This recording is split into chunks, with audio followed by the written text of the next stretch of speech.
Hi, welcome to Plat Chat VALORANT. Avast didn't turn up today, and neither did Wyatt. Oh, wait, there he is. Oh, what a great physical piece of comedy that was. Yep. They call me that hurt. The Mr. Bean of the Valorant scene. They do. And it's not for the comedy. I think you share a verbal IQ level with Mr. Bean. Uh-huh. Yep. Thank you for coming on the show, Vance. Thanks. Thanks for having me. Appreciate you coming on. We needed some more North American expertise because now that Avast isn't here, Balla isn't here, we need to balance out the EU simping that I'm going to bring to this episode. And Vansilli is one of the only in the scene not having a child this week. Yeah. Which helps out. Vansilli, why are you not having a child? I'm still building it. So I got my food coming. Still building my food, baby, and hopefully in 15 minutes it's gonna come out. I don't want to see the child. I'm gonna be honest. From whatever that debacle is. Yeah, Avast just what happened here? He's decided busy to just get pregnant too? No. Oh. I should be clear here. Avast is not also having a child. That's not true. Okay. Balla is off this week. Balla is Right. off this week because his partner is pregnant and they're expecting a child within sometime this week. I don't know exactly when it's I've happening. been checking. I'm like, when is this new baby gonna drop? I keep looking on Twitter and I keep checking my night market and it's not there. What the hell? Yeah, so annoying. I mean, God, his life is going to change. But let's get into the show, huh? Let's talk some Valorant. For the better. Well, yes, I'm sure his life is going to change for the better. Yeah. Well, I don't know. There's some shitty kids out there,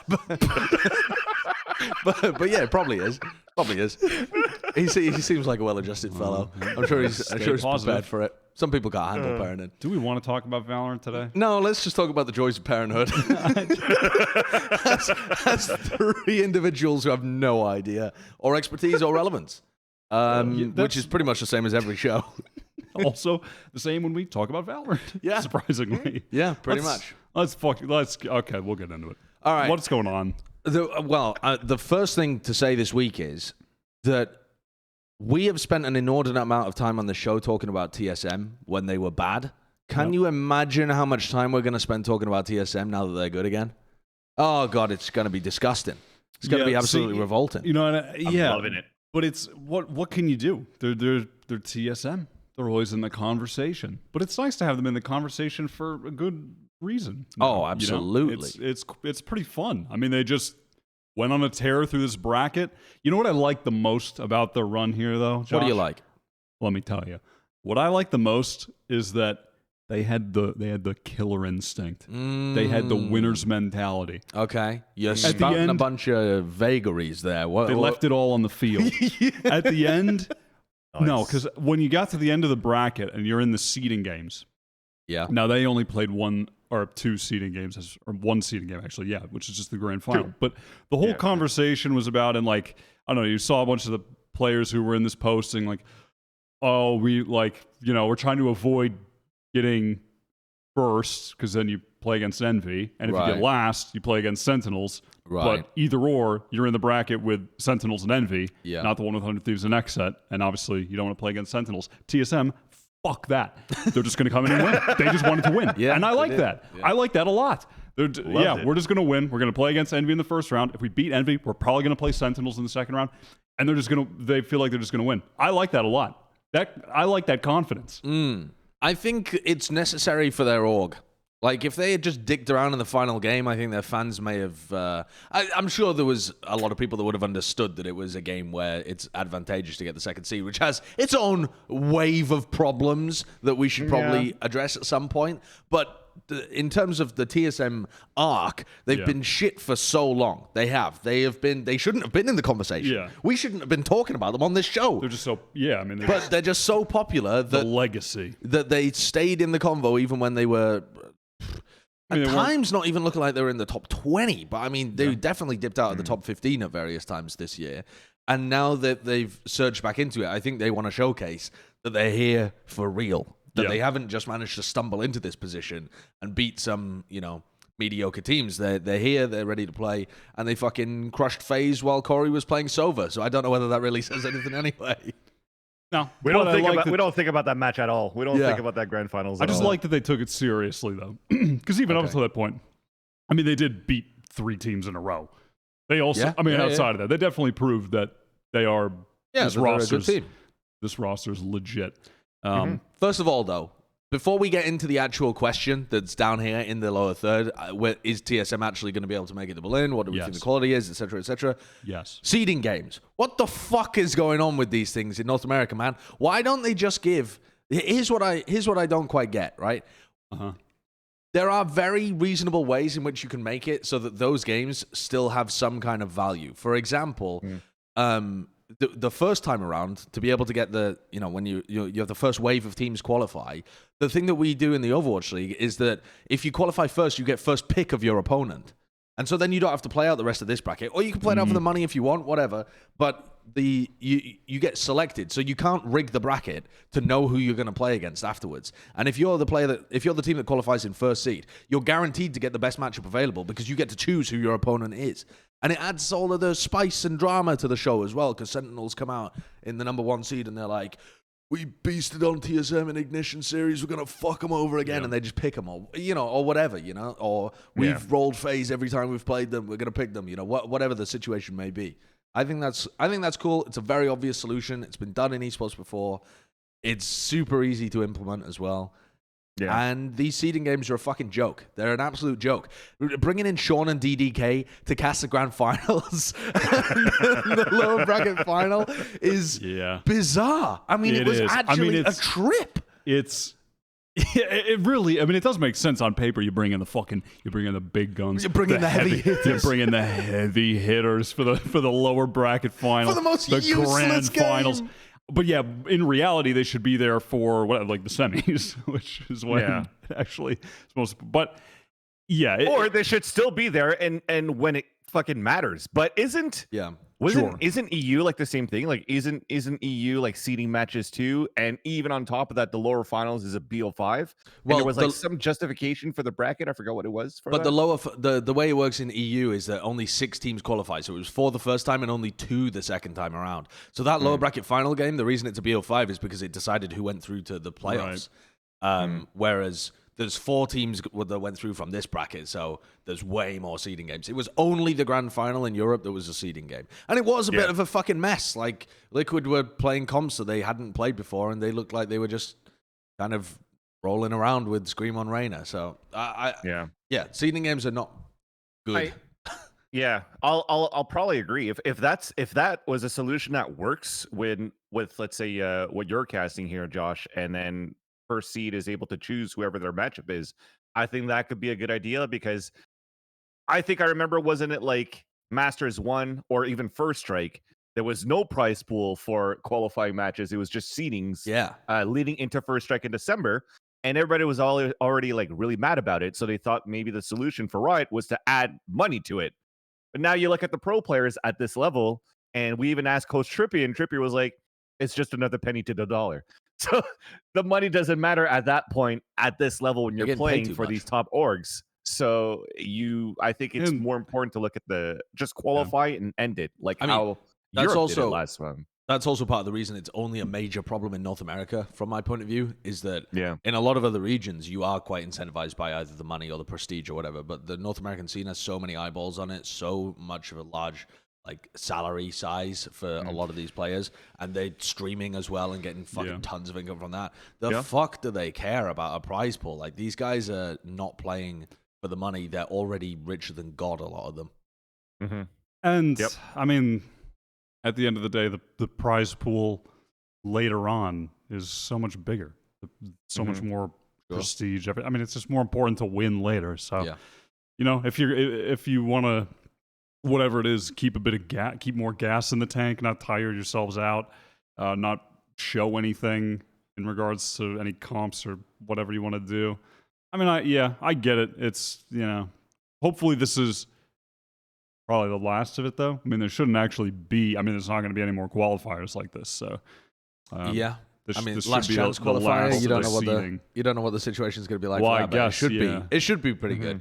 Yeah, this is the kind of topic that's almost reserved for Riot next year in terms of the decision making they make about whatever circuit exists then. But anyway, let's get on to the actual titular topic here for TSM. Yep. That's a nice clip to show. That's a great clip to show. Bit of a throw clip. Yep.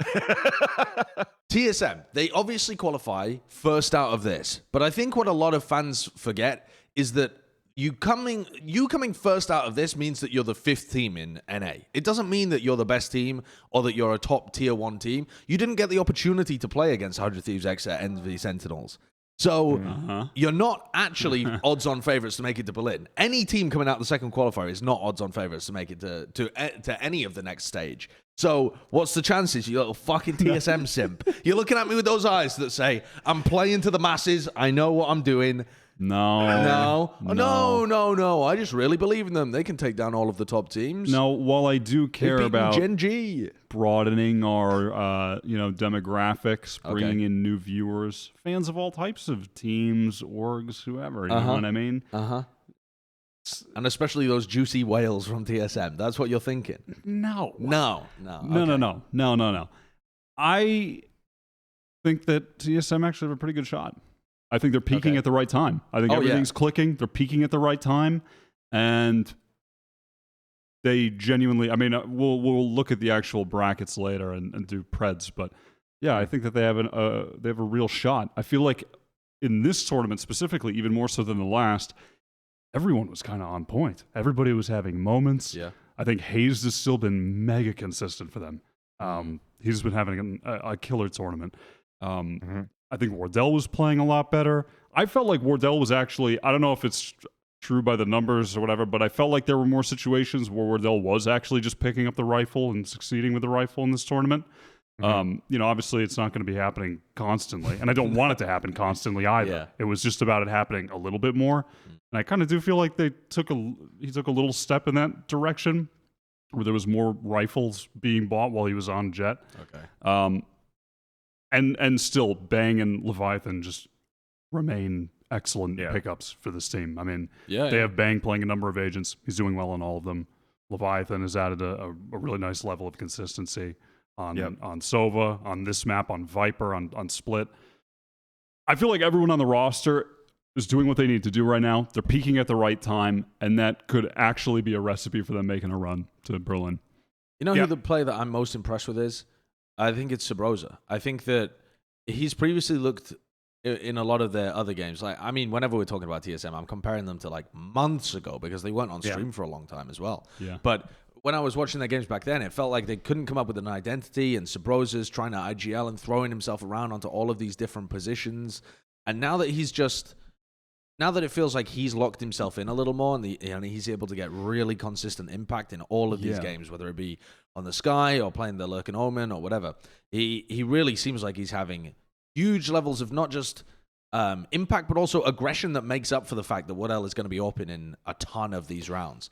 And that, I think, the combination of either Sabrosa or Bang when he's playing duelist, taking the brunt of that offensive work, has worked perfectly. Like, this team has now a functioning system, which they never had before. It was so frustrating watching TSM because they just didn't look like they had a clue about what their game plan was going to be, like what their style was. And now they have a good idea. Like, everyone understands what their role is, even when the composition changes up massively. So, I really do like this team. I think that gives more on what Chet finally was able to bring to the table. Now he's coming into TSM as well, because when he said, on the interviews at the VCTs, he was saying, look, I was looking for a couple of things to fix first. As a meme is like, I had to fix the pistol rounds. Nice. TSM's able to win some pistol rounds now. He was also coming in and say, look, I want to make communication quite important on the top of the line in terms of what I could do with this team. And then also is to try to work around Wardell. So I think right now it's Chet and Wardell for me, where Wardell seems to be so confident right now compared to how he played. It was like Wardell 2020 all over again for me, to be honest. And from what I saw a lot more opping coming out of him, especially on his third round when he's always doing like this glass cannon opping either on the attack or on the defense, and it's working really well. Like, he's getting he's not afraid to challenge those angles that he used to challenge before and not make it. teams used to be like, okay, well, Wardell's sort of missing some shots. We could actually abuse this right now. You see that teams are trying to avoid Wardell now in these matches too. And when they go into other areas, well, you have players like Hayes on some rounds that could like just hold an anchor like a 2-3K, and he's still on top of his form right now for this team. So I think, like you guys said, they definitely do look like a unit. I still think that they have a good chance to run and make it into Berlin, especially if, like, you know, yeah, they're not playing the Sentinels and like the 100 Thieves and whatnot, but after seeing their form from last week, I still think that they have a chance to play against like a team like 100 Thieves. I will say, I don't believe in the Berlin run. I absolutely don't believe in it. Well, because we'll get into the Preds later. But I don't mean just about the predictions. Okay. I think even from a strategic point of view, I think TSM have really caught people off guard in terms of how they play and how coordinated they are, the little plays that they've come up with.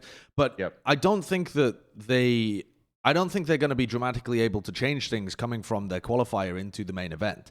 And I think that the 4 teams that were able to qualify first time around have the level of individual ability and team ability to be able to go toe-to-toe with them. There's no one that they're going to be able to just outclass in terms of firepower from those top 4 teams. And also, they've had a ton of time to watch how they play. And when you look at how the TSM guys play, there is a lot of predictability in terms of the stuff that you can game plan for. You know that Waddell's going to have an op all the time, and you should be expecting it. And a lot of these teams in this qualifier gave Waddell way too much respect. Like, they are actually hiding from him in a lot of these situations and giving them so much room. So I think that there's a clear... I think when you're going up against the best teams in NA, they aren't going to give Waddell that level of space. There's also arguments like, okay, well, Waddell is still going to be able to hit the shots on people who are like trying to re-clear angles and stuff like that against him. You still have to... He's still crazy. Even if you have a game plan against him, he's still a fucking nutcase. But like also the way that Sabrosa plays Sky and Omen, I think is quite... he has a very specific style of how he wants to play it. He does the same things in a lot of different rounds. Like when he's playing the Omen on Ascent, walks all the way deep to mid, like in that, you know, at the very, very end of mid where not many people go. And I think these kind of patterns of play have been obvious to me throughout their qualifier run. And it's the kind of stuff that you game plan against, especially as a team that hasn't been doing anything. You know, those top 4 teams have just been sat there waiting to see who the good teams are in their bracket. And their bracket is difficult. They're playing against Envy and then Sentinels if they win that, and then they're still going to have to go through one of Exeter 100 Thieves in the lower in all likelihood. Like that's a really tough run. TSM would have to be playing on not just a heater, but they'd also have to outplay teams that are already adjusted to them. And I think that's going to be... I think it's going to be too difficult for them to be able to make it. I think it'd still be crazy if they made it. I think the other side of the coin, though, as to what you're getting at with teams giving Wardell too much space, is that, and to tag on to what you said about his level of confidence right now, Vansilli, I feel like he's been confident all year. And in a lot of the previous games, it looked like he was so confident that he was stubborn and giving his life away round after round to some of these teams. Because he'd just be forcing these aggressive angles over and over. But his team could not support, like, there was no support structure for him in those situations either. So it was this awful combination of him feeling like, because he plays in a way where he is, if he gets killed, he is just going to go for that same angle often and try and, like, reboom the other team. Like, if he has that level of kind of, like, ego in his play, which can be a good thing. And it's a good thing now when there's an actual structure around him to support him when he's taking these aggressive plays, which I don't think existed before. So I think it's a combination of both. Like, there were definitely times where in some of the matches on the run, like I think T1, for instance, on their defensive sides were way too passive, and they were just letting them get free space over and over. But on the other side of that, I think the actual structure around his opping is so much better. And he's so much... The support for him is far more effective, and it's allowing him to, you know, get more kills, be a more effective star player on the team. But I'm not saying that Waddell is easy to game plan against by any means. I think that he is extraordinarily difficult because he's one of the best AWPers in the world. He just factually he is. And I think that's been obvious to everybody since 2020. And the guy has not really dropped off. He's still a fucking beast. He's in the same conversation as, you know, like people like CNET or Shaz when he's playing opping Jett on Icebox or whatever. But the point is more so that even if it's not easy to execute, you're going to come with a very clear game plan of what to do against TSM because you know what to expect from them. They play this. They are always going to be trying to play around Wardell's op. And that doesn't mean in every single round, but like more so than any other team in the world, they're playing around an opper by a significant margin. And that means that you can approach it with a game plan to shut that down. I still think they have good layers though, because they are playing around Wardell's up, and just like Wyatt was saying, it's like, yeah, sometimes he would miss, and then it would, for me, it would feel like TSM would kind of like collapse into like the mid-round, late round if Wardell was dying first. But now it just seems that with the addition of Bang and Leviathan too, they've been just really good in terms of how instantly they could really trade. Yes, it's maybe one-dimensional of how Sabrosa is playing that Sky of like not only the Omen, but like if he, or sorry, Omen, but if he's playing Sky, if there's a smoke, you could spray in there, and most likely you'll find Sabrosa in a smoke because he's going to try to flash himself out. But I think the addition as well of Bang and Leviathan is also adding that extra layer to give Wardell and Sabrosa to play that type of play style too. Because if you look at how TSM played throughout the last week, it's been a lot about the Wardell, Hayes, and Sabrosa during the qualifying matches. And then once we saw like these fun placement matches, you see the potential of now and how comfortable Bang is actually with this roster too. When they initially wanted to pick up somebody that was more aggressive in their play style and replaced Cutler, and replaced a role that fits into like Leviathan and Bang in his roster now, I could kind of see this vision now. Like the aggression is not only on Bang playing duelist. I think that definition that Chet was trying to say was not to only have Bang trying to entry, but it's just to add another pace into TSM's playstyle where they could actually retake a lot faster and trade a lot faster. And that's what I've seen too. Like their trade abilities and capabilities are just really, really good for TSM right now. Yeah, which is why I'm still on that. Exactly. And like if it's like readable or whatnot, you know, you could say the same thing for Sentinels to an extent for me personally, because they're pretty much always going to play the same comp. So technically it should be readable into their play style, but they still can't beat the firepower that Sentinel brings to the table. I'm not saying that TSM is at that TSM's at the Sentinel's firepower, but they definitely are at a point where now just if they're readable, they're still maybe unbeatable because they're able to have that synergy to trade. Well, this is a good round to showcase it, actually, I think, where Wardell is posted up with the AWP and the rest of his team are getting value out of the fact that T1 knows there's an AWP there. T1 are playing, you know, they don't just want to dry peek into the AWP. They're playing, I don't want to say they're playing scared of it. They're just waiting until they can set up to actually push him off the angle. And the rest of the TSM are making use of that space. I don't get me wrong. I'm not trying to downplay TSM. They are looking way better than they have done the entirety of this year.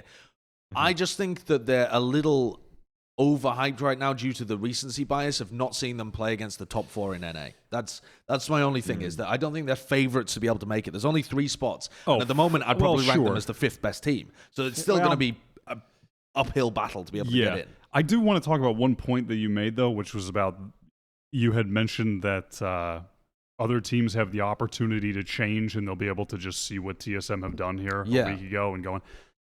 I don't necessarily follow that that's a bad thing. I think that attempting to change now may actually hurt some teams, because the difference between this qualifier and the one in Iceland is that the meta actually hasn't really shifted throughout these past couple qualifiers. It's essentially the same. KO hasn't really moved the needle. No. KO is pretty mid. There's less pulse plans, though.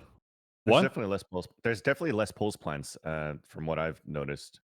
I mean, what, between last qualifier and now? Oh, the qualifier. Sorry, I was thinking about Iceland's playstyle and now. I'm not talking about Iceland now. I'm talking about just within this stage. Not much has really shifted, and TSM have cracked something that's working for them. And I don't know, with only a week going into this, they have it working for them. I don't think that they're in a situation where they should feel like they need to really change a lot going into this. I don't think they should change anything. And I think that if we see other teams try and change a lot, I wouldn't be surprised if that kind of hurts them, because I think that the meta is a bit set right now, and I think this is also a good meta for TSM.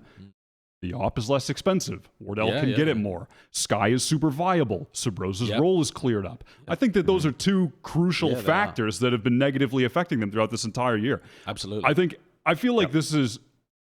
I mean, I'm going to reserve my hype because I'm not trying to sound like I just think TSM are going to go to Berlin and destroy FPX. Angel's going to be crying and they're going to lift the trophy. But what I'm trying to say is, I feel like there's some kind of storm brewing here. It's like everything is just working at the same time. Do you feel the same way as like Fnatic on their run to Reykjavik, where they qualify? That is kind of what I'm thinking. They qualify through the second bracket, but they're on such a heater that it feels like they're going to keep the momentum going. And I can understand that for sure. That is the perfect example. This does kind of feel like a Fnatic kind of scenario for me. Right. And you know, we'll see how long that lasts, but it does feel similar. Everyone on Fnatic at the time they were all hitting, all of them individually. TSM, all hitting individually. The meta was right for them. I think the meta is pretty right for TSM right now. You know, they just make the roster changes. You have that everything's clicking period. There are some similarities. And most importantly, they're peaking at the right time. Fnatic definitely peaked at the right time. And I think that a similar thing could certainly happen here. I think that they have a better shot than people may think, honestly. Okay. I mean, it's a fun team. It's good to have them back at a point where you can talk about them being a competent squad. It was incredibly sad to me to see, especially Wardell, be on a team that just had no fucking idea what they were doing for months and months and months. So I'm very happy to see them back at the top of the scene, and I'm so happy to keep watching Wardell. I think he's a phenomenally fun player to watch. He's extremely unique, especially in North America. All right, let's move on here, because the team that TSM managed to beat in that seeding qualifier, another team that went way further than I was expecting. I'm going to be honest. When we did the bracket preview, I was not thinking FaZe was going to make it all the way, and FaZe made it through. They got to the final, and FaZe up. FaZe up. I guess we're phasing up. Terrible title. Awful, egregious. But we are phasing up.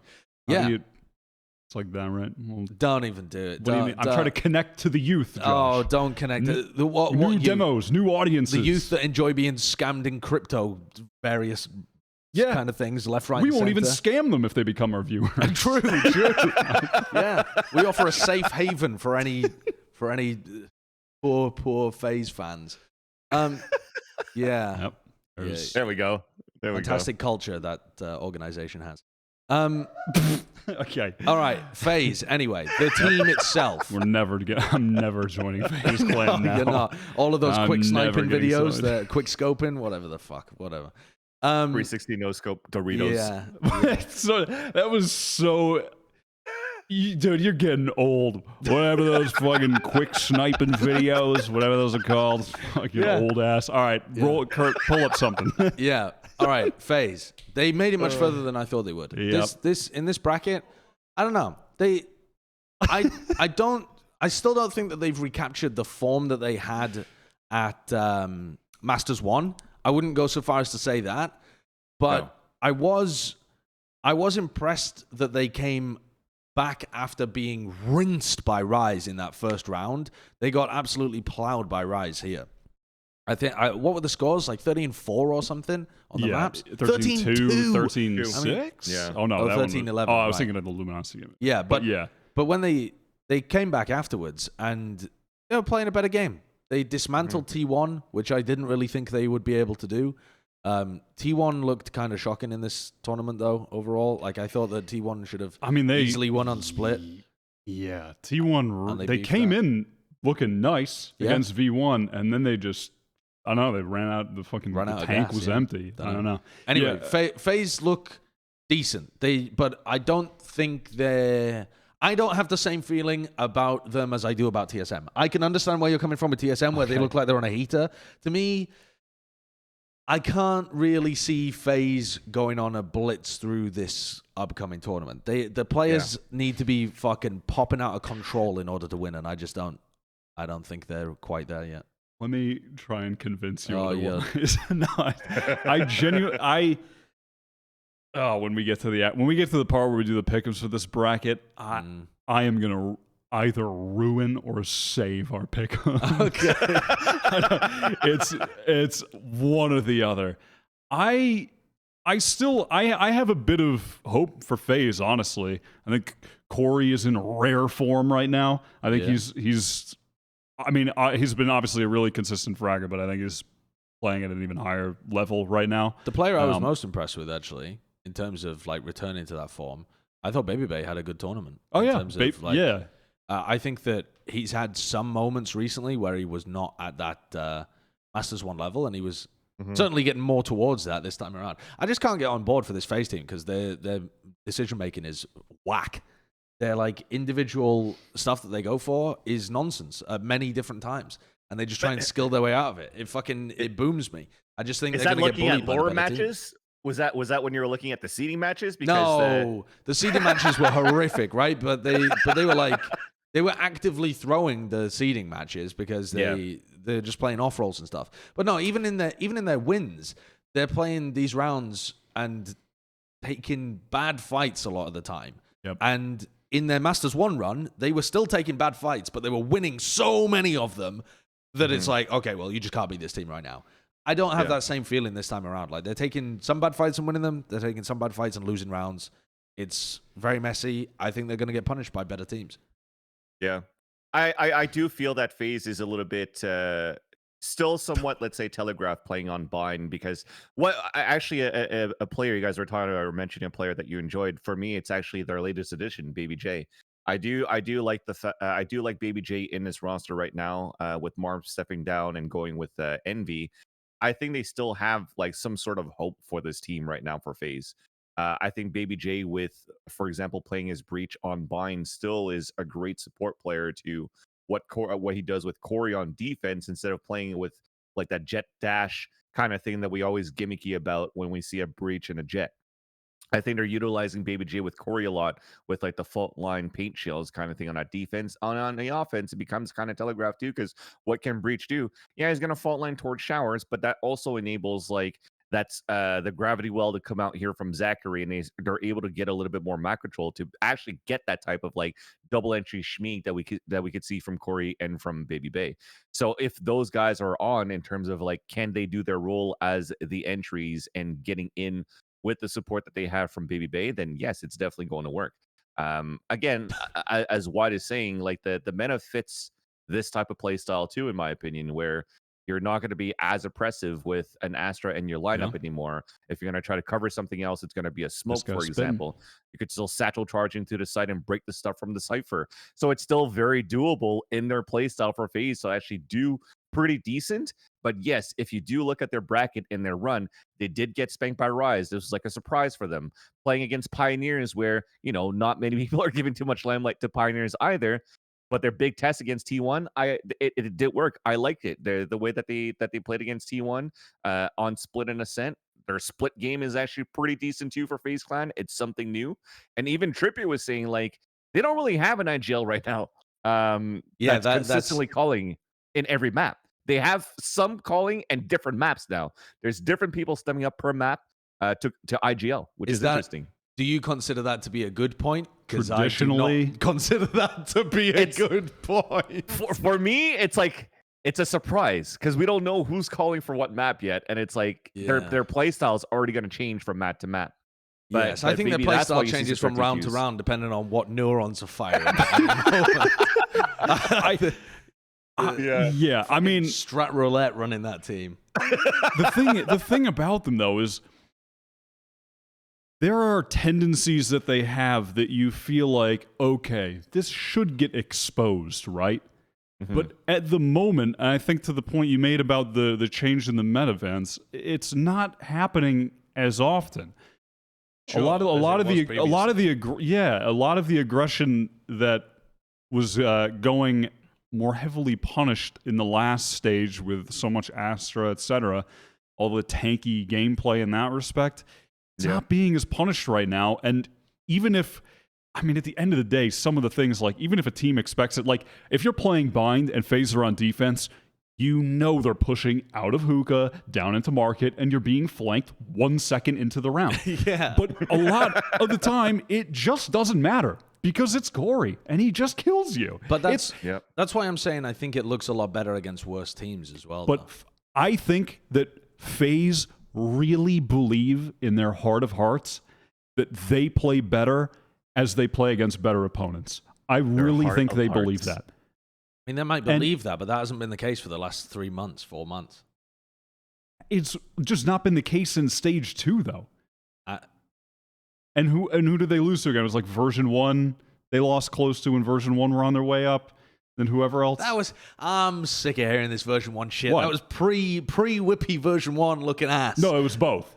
It was both version 1s. But they also lost to player 1 looking version 1. I don't. But no, I'm just saying those aren't. I mean, that's not insane losses. No, they're not insane losses, but they didn't have any decent wins either during that time period. So no, I mean they were just they got knocked out. They just did extremely mediocrely, and I think that I don't know, man. I'll say this: I prefer this version of the team compared to the previous one. I think that having Corey on Baby Bay going crazy and taking these fights all over the shop is wild enough. Once you added Marvin to the mix, you got into just Papige territory. It was just, and it's not, it's not a knock on Marv. It's just too much, you know. Yeah, I mean, Marv was trying to be a star player in that team too, and it just couldn't happen. Baby J is happy to be a hardcore lurk. Yeah, and then these rounds. Zachary's happy being that supportive role, and Raucus is also happy. So the balance makes much more sense in this version of FaZe, which is going to be helpful for them. But I still can't see it happening against the best teams until I actually see it. Like for them to make it to Berlin, they have to make top 3. They have to be able to.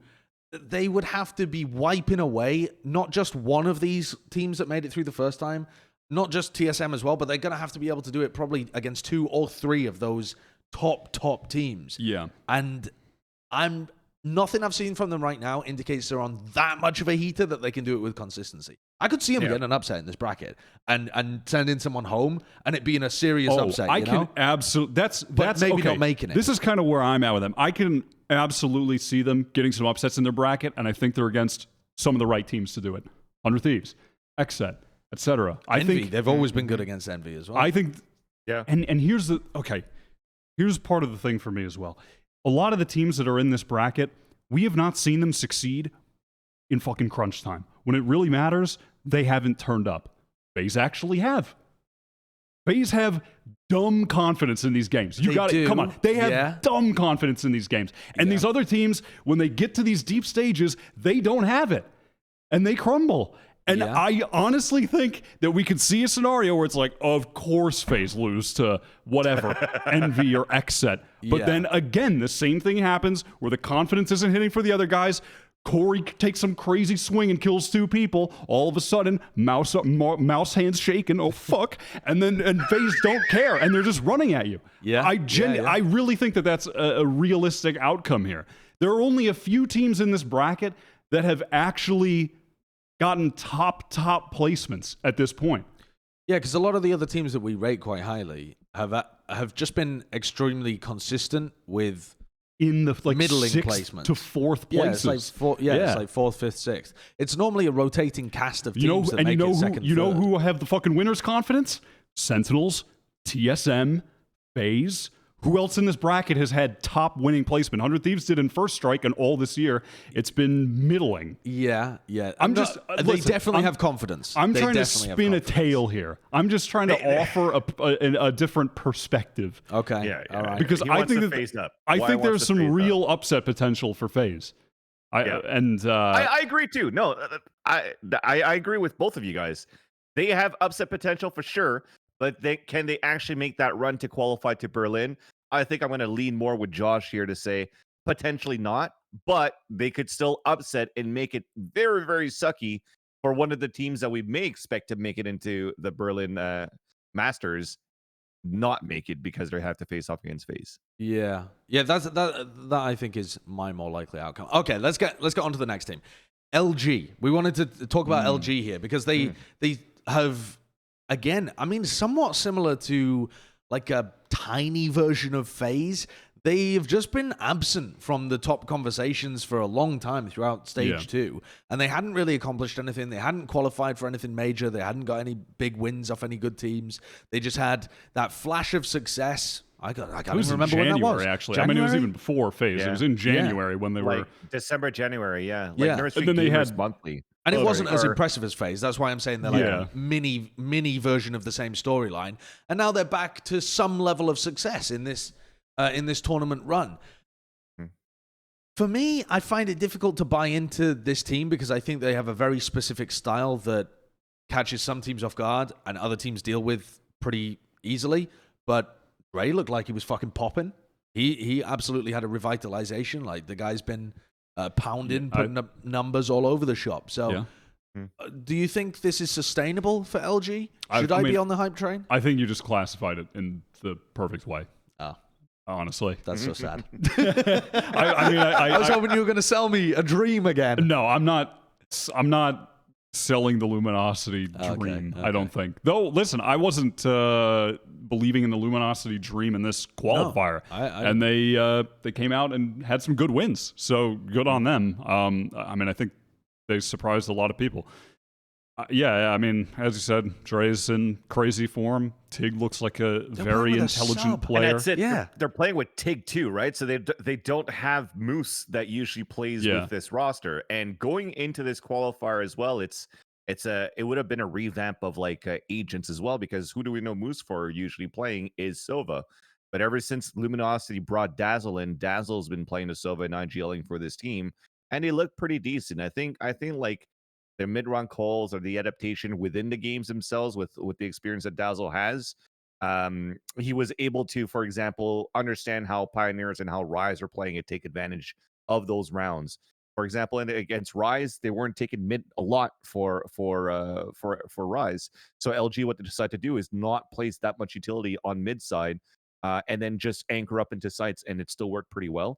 I think the utility from all these teams, all these players, enables your boy Dre to actually slip through these defenses and get these round turning kills, and whether it be multi kills or just the impact frag that allows the rest of Luminosity to get in.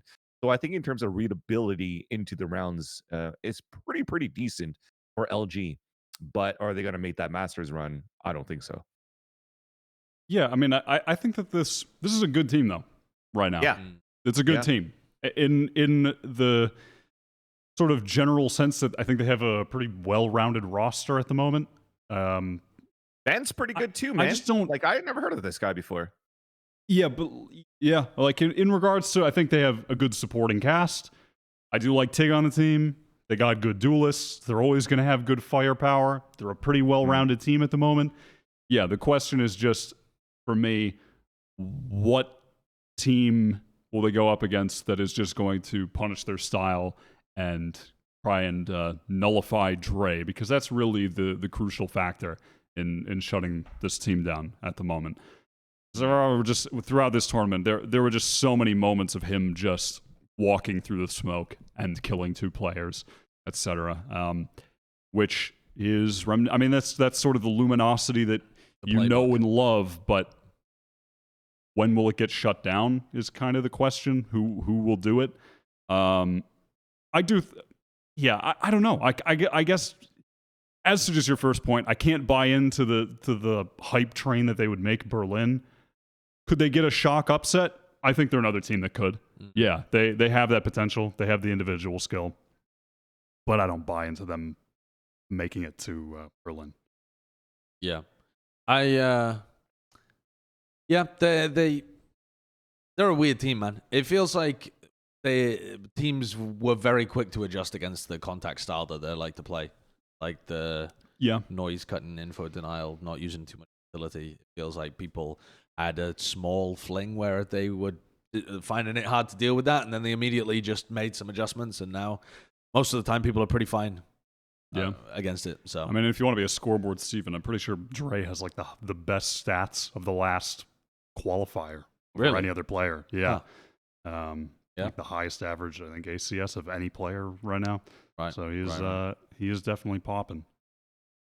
Okay, I mean, you might need to limit that in terms of like removing the open qualifier games. Yeah, because there's some people in there I've never. Yeah, heard of I can't. It's like in the actual like qualifier games, right, something like that. Yeah. But anyhow, we're gonna take a moment actually to do the Vansilli taste test because. Oh, okay.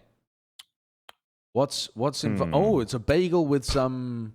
So you got some potato tots there, bacon, and then we got a little bit of a home potato fry. So, chat, close your eyes. A little bit of kick, God, a little that's spice here. disgusting. In the potato. What do you mean? It looks so good. Just no. The food is lovely. It's the getting sound? close to your mouth and going. Are you not an ASMR type of person, Josh? Well, I can definitely say that I think our audio viewers will not have appreciated that small segment. Yep, the audio viewers. The audio listeners, sorry, will not have appreciated that small segment. Yes. Good stuff, though, Vansilli. Good stuff. Thank you. I needed a coffee this morning. Okay. Yep. All right. Let's talk about our next team, though. Rise. They got a huge win over Gen.G. And I was pretty high on this team. I thought this team was going to do better than they did, actually. I think I might have been sleeping a little bit. Yeah? A little... It wasn't like a full, like, rough day at the factory, 9 to 5. I need a long night's sleep. But it was like little afternoon...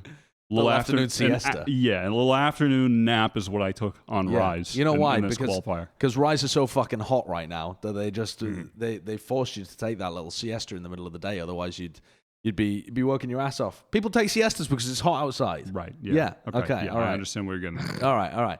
I thought this Rise team might actually do better than they did. I was surprised. Really? Yeah, I was surprised that they ended up losing against FaZe the second time around. I think that they kind of fumbled that one after how easily they dealt with them the first time around. Yeah. That wasn't a seeding game, though. Right. Sure. But that was the most important of all the seeding games. Yeah, because if you lost that one, you ended up going against Sentinels. So I didn't really think of that one as a seeding game particularly. Yeah. I mean, it was literally a seeding game, but yeah, I assumed that both teams were taking that seriously, and it prefer to like not play against Sentinels, ideally. Yeah, I would imagine favorable. So. But yeah. I do agree that it would have been an okay match, right? Because like it was like the rematch for FaZe. They don't want to lose a second time against Rise. Sure. So I guess there was some seriousness in that, sure. But definitely overall, like this series versus Gen.G was very, very surprising for me coming out of this series. But I'll let you start because I cut you. Sorry, Josh. Well, I was just going to say that I've been extremely impressed with Derek and Superman for different reasons, though. Superman because after his initial time period when he first got signed to fucking, what was it, Dignitas. He looked great in those initial games, and then he just really didn't perform up to that level ever again on that team. And at this point, that team just looks thoroughly dysfunctional with the benefit of hindsight, and all the pieces have essentially moved on and had better results elsewhere. But Superman immediately, since joining Rise and having these results, has been fantastic. Like every game, he's just immediately come back to being the player that he initially looked like when he burst onto the scene. The player who was prophesized. Yeah, the player promised. And then on the other side of that, you got Derek, who fucking nobody had heard of. It was just like a low-level streamer, I think, that came from Overwatch. And I don't think I looked up Derek's Liquipedia recently because someone was saying, "Did you know him from Overwatch?" I think you were asking me actually. Did you know him from Overwatch? And I looked up his Liquipedia and I was like, "Should I have known him?" And he just played like a couple of games and lost a lot of them in contenders. Like not a well-known player by any means, but has just picked up the grind in Valorant and looks really fucking good on the Sova, on the Sage when he plays that as well. Impact so good on kills. Sova. What? Sorry? Yeah. Absolutely. It's so good on Sova, yeah. It's a really good roster. Getting such crucial kills for his team, like anchoring certain positions, getting really important refrags. I was really impressed. Mm-hmm. What I've been I've been enjoying watching this Rise roster play a lot. I like their attack sides. I like the pace that they play at. I think they have. It's surprisingly. I don't know. I guess. I want to say surprisingly because some of the players, when you just look at the name, you feel that they are just this chaotic element that simply cannot be controlled. Shanks, you mean? Yes. Yeah, exactly. I actually loved Shanks on the Sky. I thought he was great. The utility play from the team was excellent. His flashes were great. He was setting up his teammates effectively on their attacking rounds. He was always his utility usage was creating a lot of space. I was surprised at how much I was actually enjoying the Shanks Sky because he's the type of player you think is just going to play with duelists and do whatever the fuck he wants. I mean, Sky is a duelist at this point as well. Sky's fucking wild. I mean, after her recent buff. Sure, you can play her very aggressively, and at times he was, and it was working very effectively, but he was doing a healthy mix of both. There were a lot of great moments of setting his teammates up, and other moments where he realized that he had to take matters into his own hands and set up a play for himself with a flash. So I was happy to see that. I like the pace that they play with on attack. I think that they're in one of those modes where it's like everyone on the team is playing at such a fast pace that the trades and the team play just kind of comes naturally. You don't even need to think about it because everybody's just in the same gear. Like there's no player on the team that's like, okay, this guy's too slow. They need to, you know what I mean? Sure. It's working in that respect. And then, you go to the defensive sides. They got Superman to just be this crazy sight anchor. It seems like any retake, Derek is going to be alive, and he's going to be super impactful. They got a good thing going. Yeah. A great roster comprised of 5 American Vietnamese players that puts Vietnam on the map right now for Valorant. Yeah, I love it. Vansilli's going to get signed to them as a coach or content creator. Exactly. But in all seriousness, actually speaking about coaches too, right? This was when Anger recently stepped down from Rise and started coaching this team. And overall, I think this team looks pretty good actually for the maps that they have actually practiced in. They are a team to look out for. You're afraid to face this team, and I think they're very, very good on Split and Ascent. And I feel these are like 2 maps that are ingrained as to what to do. They have good protocols, and they want to make sure that they get at least those 2 maps in the series if possible. Because again, you're looking at a map rotation that has 6 maps right now. A lot of these teams so far are still afraid to play Breeze. So if you are actually able to win this pick ban phase where you're able to slide in or Ascent or Split, then you might have a good chance for Rise to at least get 1 map in the series. And then the rest is like, like Shanks, he could do very well on Sky on Bind. Derek Overwatch, like Wyatt says, could still stay alive and win some clutches. But those are more 50-50 toss-ups between like the Bind and the Havens of the rest of the maps that are available. So I think that their map pool is sort of limited for Rise, but where they're able to really shine is trying to get that Split and Ascent in. And we might see some upsets coming in from this team. Well, that's where I want to go just for a moment, is that when you were talking about confidence earlier on, this seems to me like one of the teams that is probably not going to lose confidence, even when they're playing against a top squad. I don't really see the Rise players from what they've showcased so far. Even the players that aren't like cracked out Zoomers, Well, actually, I mean, I'm saying that as if I know them, but Superman and Derek have been just extraordinarily consistent in every single game. Yes. And then you have the inconsistent but momentum-driven players like Shanks, who I think will step up to the occasion. Yeah. We haven't mentioned him, but I think Neptune has been pretty consistent for the team as well. He's I guess he's just not one of the, I don't know, somehow not one of the standout players on this roster, despite I think having a lot of good moments throughout each game. Yeah, he absolutely did. Yeah, it's just he's kind of just like a rock-solid duelist. Yeah. Sure. But my point is, do you see them as being a team that could get some serious upsets if one of the top teams stumbles a little, If they depends on classic you know what's crumble. actually fucking wild, which you just reminded me of? This is actually worrying what I'm about to tell you. Okay. This is a problem. I swear this happened. Last night I just woke up I woke up like, oh, sweating. And I had a dream that Rise beat Sentinels 2-0. I woke up like, oh fuck. what just happened.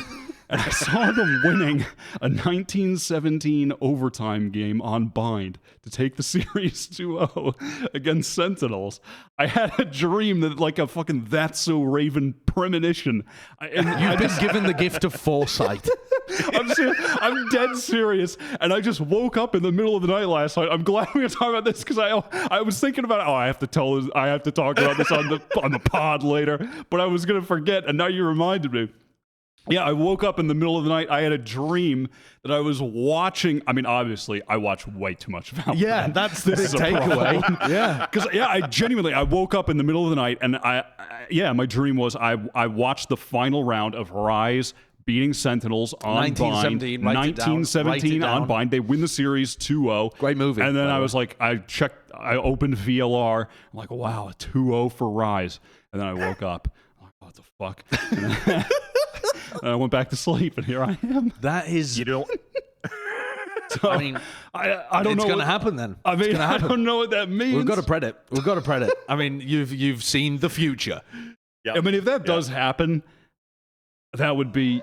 I'm asking you for the lottery numbers the next time you fucking... if that does happen, I have to take my skills outside of Valorant. We need to feed you cheese and melatonin and just watch you predict the future. Christ. Let's talk about a team that is not going to be around. Version 1, the team that represented North America at Reykjavik, which means that both of the teams that were right underneath Sentinels for the Reykjavik qualifiers, Version 1 and Cloud9, have just disappeared. Boom. They're not even in the qualifier the second time around. And the method in which they went out was not particularly close. It wasn't like Version 1 and Cloud9 were right there, just about to qualify. They weren't even particularly in it. No. I didn't get to see all of the Version 1 T1 game. I tuned in late to that match and didn't catch the VOD. Obviously, losing to T1 and Gen.G are relatively understandable at the beginning of the bracket. The way that we predicted the bracket, we were expecting those teams to be pretty strong. They looked decent coming in. Those teams didn't even do well. So you got a Version 1 team that went out going down to teams that didn't qualify at all. What the heck is going on here? Is it finally time to just say that this was a meta team that had their flash in the pan from the Viper Astra? Or is that unfair? It does look, it does look that way now because, I mean, that's kind of just the case right now. If you want to view it from that perspective of purely the meta and when they succeeded, I mean, that is just the truth. They succeeded in that meta and have struggled now. But that doesn't mean it's because of the meta. Right. It doesn't necessarily mean it's exclusively that. And despite losing to T1 and Gen.G, I do think they were... I feel like T1 and Gen.G were playing better earlier in these brackets and then cooled off as time went on and kind of crumpled out in sad fashion. But I think they both started better and or worse as time went on. Bit of the Immortals Mayfly situation. Yeah, a little bit, honestly. So, I think... Wait, what? What was that? So, Great nano. I think that they did lose to a better quality T1 than the T1 we saw when they were eliminated here, and the same for Gen.G. So I think there's something to be said about that. But yeah, I don't know, the explosive power from like the version 1 duelists wasn't really there for me. I know you were pointing out that Penny was having pretty poor games compared to the qualifier run for Reykjavik. The run and for a lot of the games at Iceland. It's just didn't have a great qualifier for someone who was entering the conversation as one of the great NA duelists. Just kind of had a meh tournament. And I think that was pretty significant. I don't know. What do you have any other feelings on that? I actually do think that it's a fall from the meta, unfortunately, too. Like I haven't had a chance to see like version 1 play like the setup that they want to like put Whippy and Effie's back and try to do shock darts, snake bites and stuff onto the spike. Like that style already changed going into the stage. And I think they've faced a lot of, obstacles due to unfortunate events, right? Going into Iceland, they had Jammies instead of Whippy. Going into Stage 1, they had Thief instead of Zelsis. Now they have Zelsis coming in, but they've been practicing with Thief for a bit, and then they're like, okay, well, how are we going to try to fit this in? Because even Thief was playing some Cypher, if I'm not mistaken, at that point with version 1. Started trying to slot it in to do some roles that Zelsis could do. And then once Zelsis came back in, I felt that the time was ticking because they had to go into the qualifiers already, which now means like, well, if we can't really reinvent ourselves with the lack of time that we have, we should go back to a similar play style that we had for Iceland, which is why we see like the same type of comp, because even Vanity went back from an Omen to play Astra again. So it's okay, well, if it worked for Iceland, let's see if it'll work out this time as well. And I felt that was like their demise in terms of being a little bit too late and not having enough time to adapt to how it's currently being played with the changes of like everything that happened to Astra, the price changes, the abilities, and unfortunately they fall short from that. I don't think that it's going to be a roster that fell from grace though. I think they're just already back in the lab with Mimi and EMEA, sorry, and they'll be just fine looking into LCQ. Yeah, I do think that. Yeah, I think that's a very good point, because it does seem like, yeah, they got Zelsis back and they're like, okay, let's just do what was working before, and they're gonna have to change some things moving forward. And what they were doing before was now good enough to be right there. And maybe if they had better individual performances on the days, this could be a totally different conversation, and they might have made it, because these games were very close, and they were the type of games where individual plays, small ones, could have made the difference, but they weren't really hitting on the day. And then, yeah, they didn't do anything to really mix up the approach. They went back to what was working before. And I don't even want that. I don't want it to be like a shooting them bail thing that they had to have subs, because it's their fault. So it is. It's not shooting them bail for it, but that is probably a major it's still cause. A factor. Yeah, I mean, it is a cause. Their fault, though, so it's on them. Yeah. I mean, the big narrative coming out of Reykjavik, though, for version 1 was that they performed really well with the sub.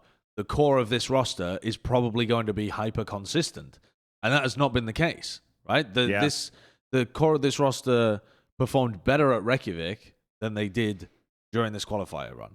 They got way more value out of. I mean, Zelsis wasn't available, but they got way more value out of the Vanity Effie. Well, I suppose Effie's was still individually playing I think well, Effie's was still playing well, but Effie's was in a different. The only one. He was on a different. He at Reykjavik, he was ascended nuts at Iceland. I mean, he won so many clutches. He was just floating above the rest of the players in the server.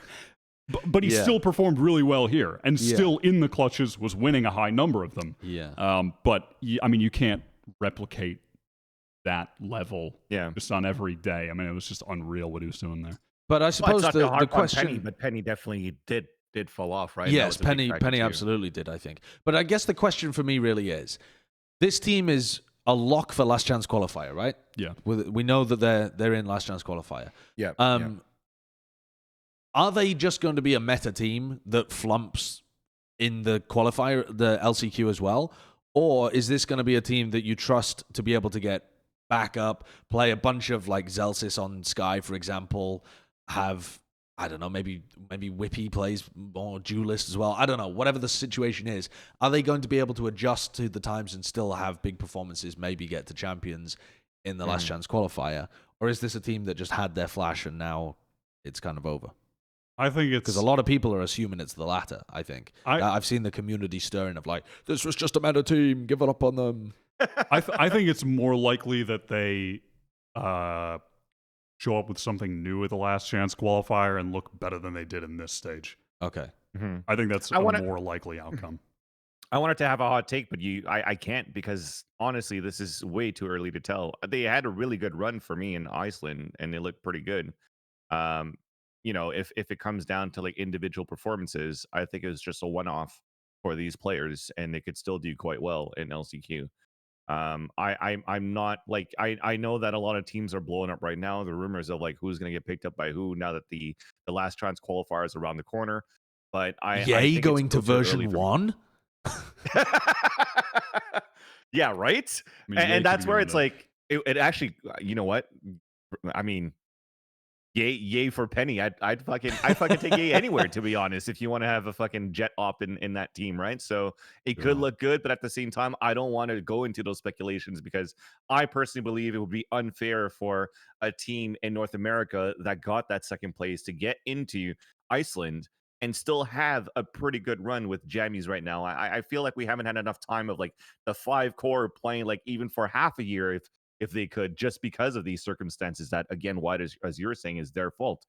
But I definitely do want to see more from just the 5 together. Yeah.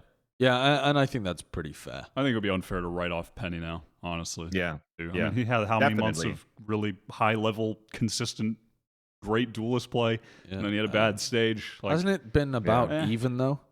Hasn't it been about, like, the same amount of time? I don't know. I think a little, like 2 months, little more 2 time months of or something? good, a little less time because of actually playing at Iceland. Right, of course. Yeah, that does make a difference. So, well, T1 ended up losing to... Sorry, version 1 ended up losing to T1, but T1 themselves failed to qualify. So let's have a moment just to talk about T1, because Wyatt pumped and dumped the T1 stocks.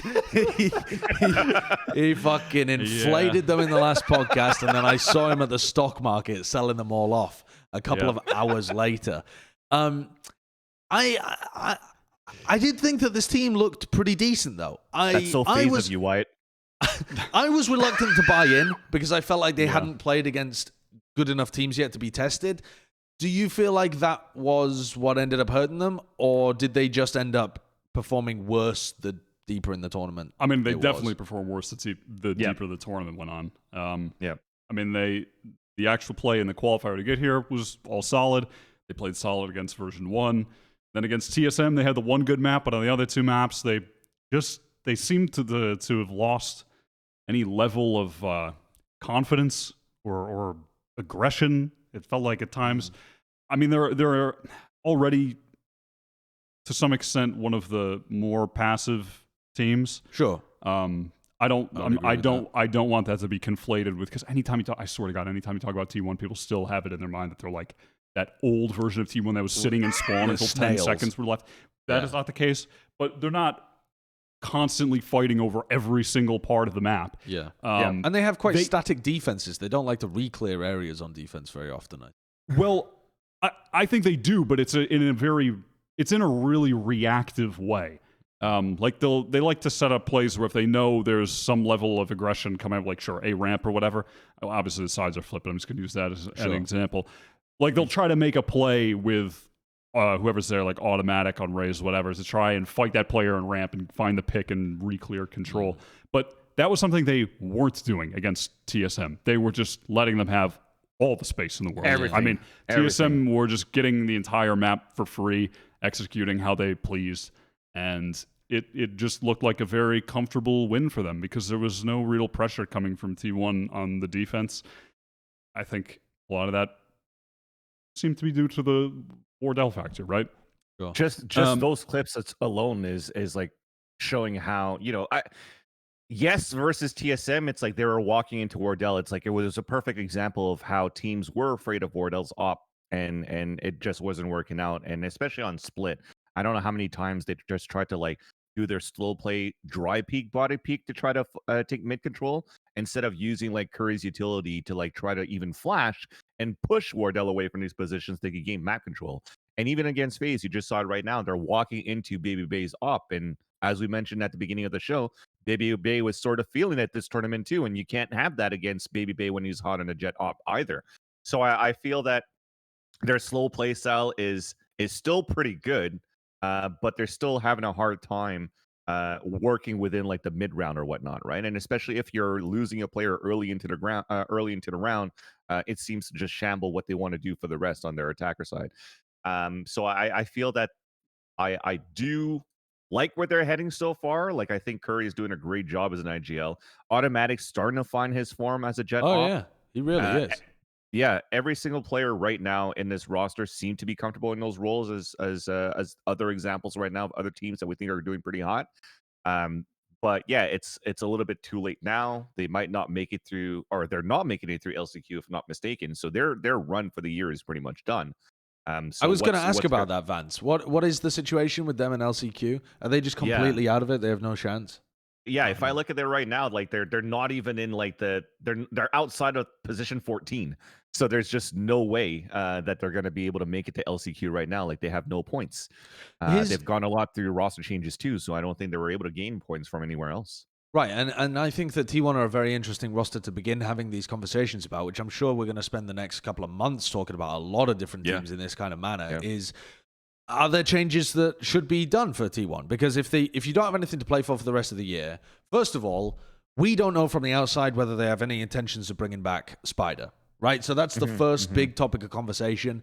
If it was T1's decision and not Spider's, he might choose to leave the team or whatever, as it's been stated that he's had intentions to do in the past when things were going very poorly. But it seemed like Dawn was a good addition to the squad. Yeah. It feels to me like to qualify, right? To qualify, they did pretty good. To make it into close qualifiers, Dawn had a pretty good, I guess, series to help them qualify. But within the close qualifiers, I was going to ask you guys, like, because for me, he wasn't. He's still like useful to the team, but he wasn't that impactful to have like those multi-kill rounds that T1 praised him to do when they actually qualified into the close qualifiers. So I don't know if you guys saw something differently than I did, but if I want to compare Dawn to Spider, I think it's still a toss-up of like Spider could come back and it could still look pretty good for T1. Spider back. I much prefer this roster. I think it really came down to them losing. I mean, it was what I was getting at earlier. I think I don't know where the loss of confidence in that respect came from to make some of the aggressive plays on defense that they were doing throughout the qualifier and earlier in the tournament. And I think those were a lot of the plays that were important in them actually making it to this point. And I think they kind of lost that. Maybe it's because it was getting so close to actually qualifying, but in nerves, it's like, okay, we should just play safe and, win the duels when they hit the site or go for the retake. I just think that they lost that level of that flair in that respect. I think it was more of that. I also want to check in.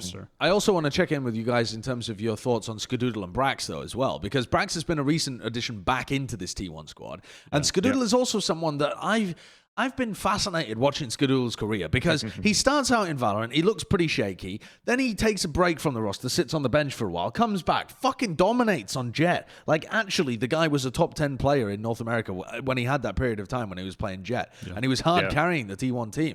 But it seems like he himself wants to play supportive roles for the team. If I'm just thinking anecdotally in my head, I haven't spent too much time thinking this over, but in terms of the impact I've recently seen from Skadoodle, it's not that large, at least from what I can remember. It feels like he is not... It's not like he's one of those great supportive players that still has a huge amount of impact from a supportive role. He just seems to quietly do his job. Am I misrepresenting him there? Do you feel like he's got more to offer from that kind of position that they're not extracted from him? Or is he... Do you perceive crazy value that I just haven't noticed? No, I think it's pretty accurate. Honestly, I think it's pretty decent, man. If he's gonna play like in the shadows and he does his role, I think that's good enough. Because at this point, like, yes, he always is going to have like the if we're gonna talk about like his career, his pedigree, like even when he was playing Counter-Strike and stuff like that too, he's always gonna have that on his shoulders. But as he ages, progresses, and matures, I think he's okay to be like a leader for like newer people to like step into that role and have that all-star time, right?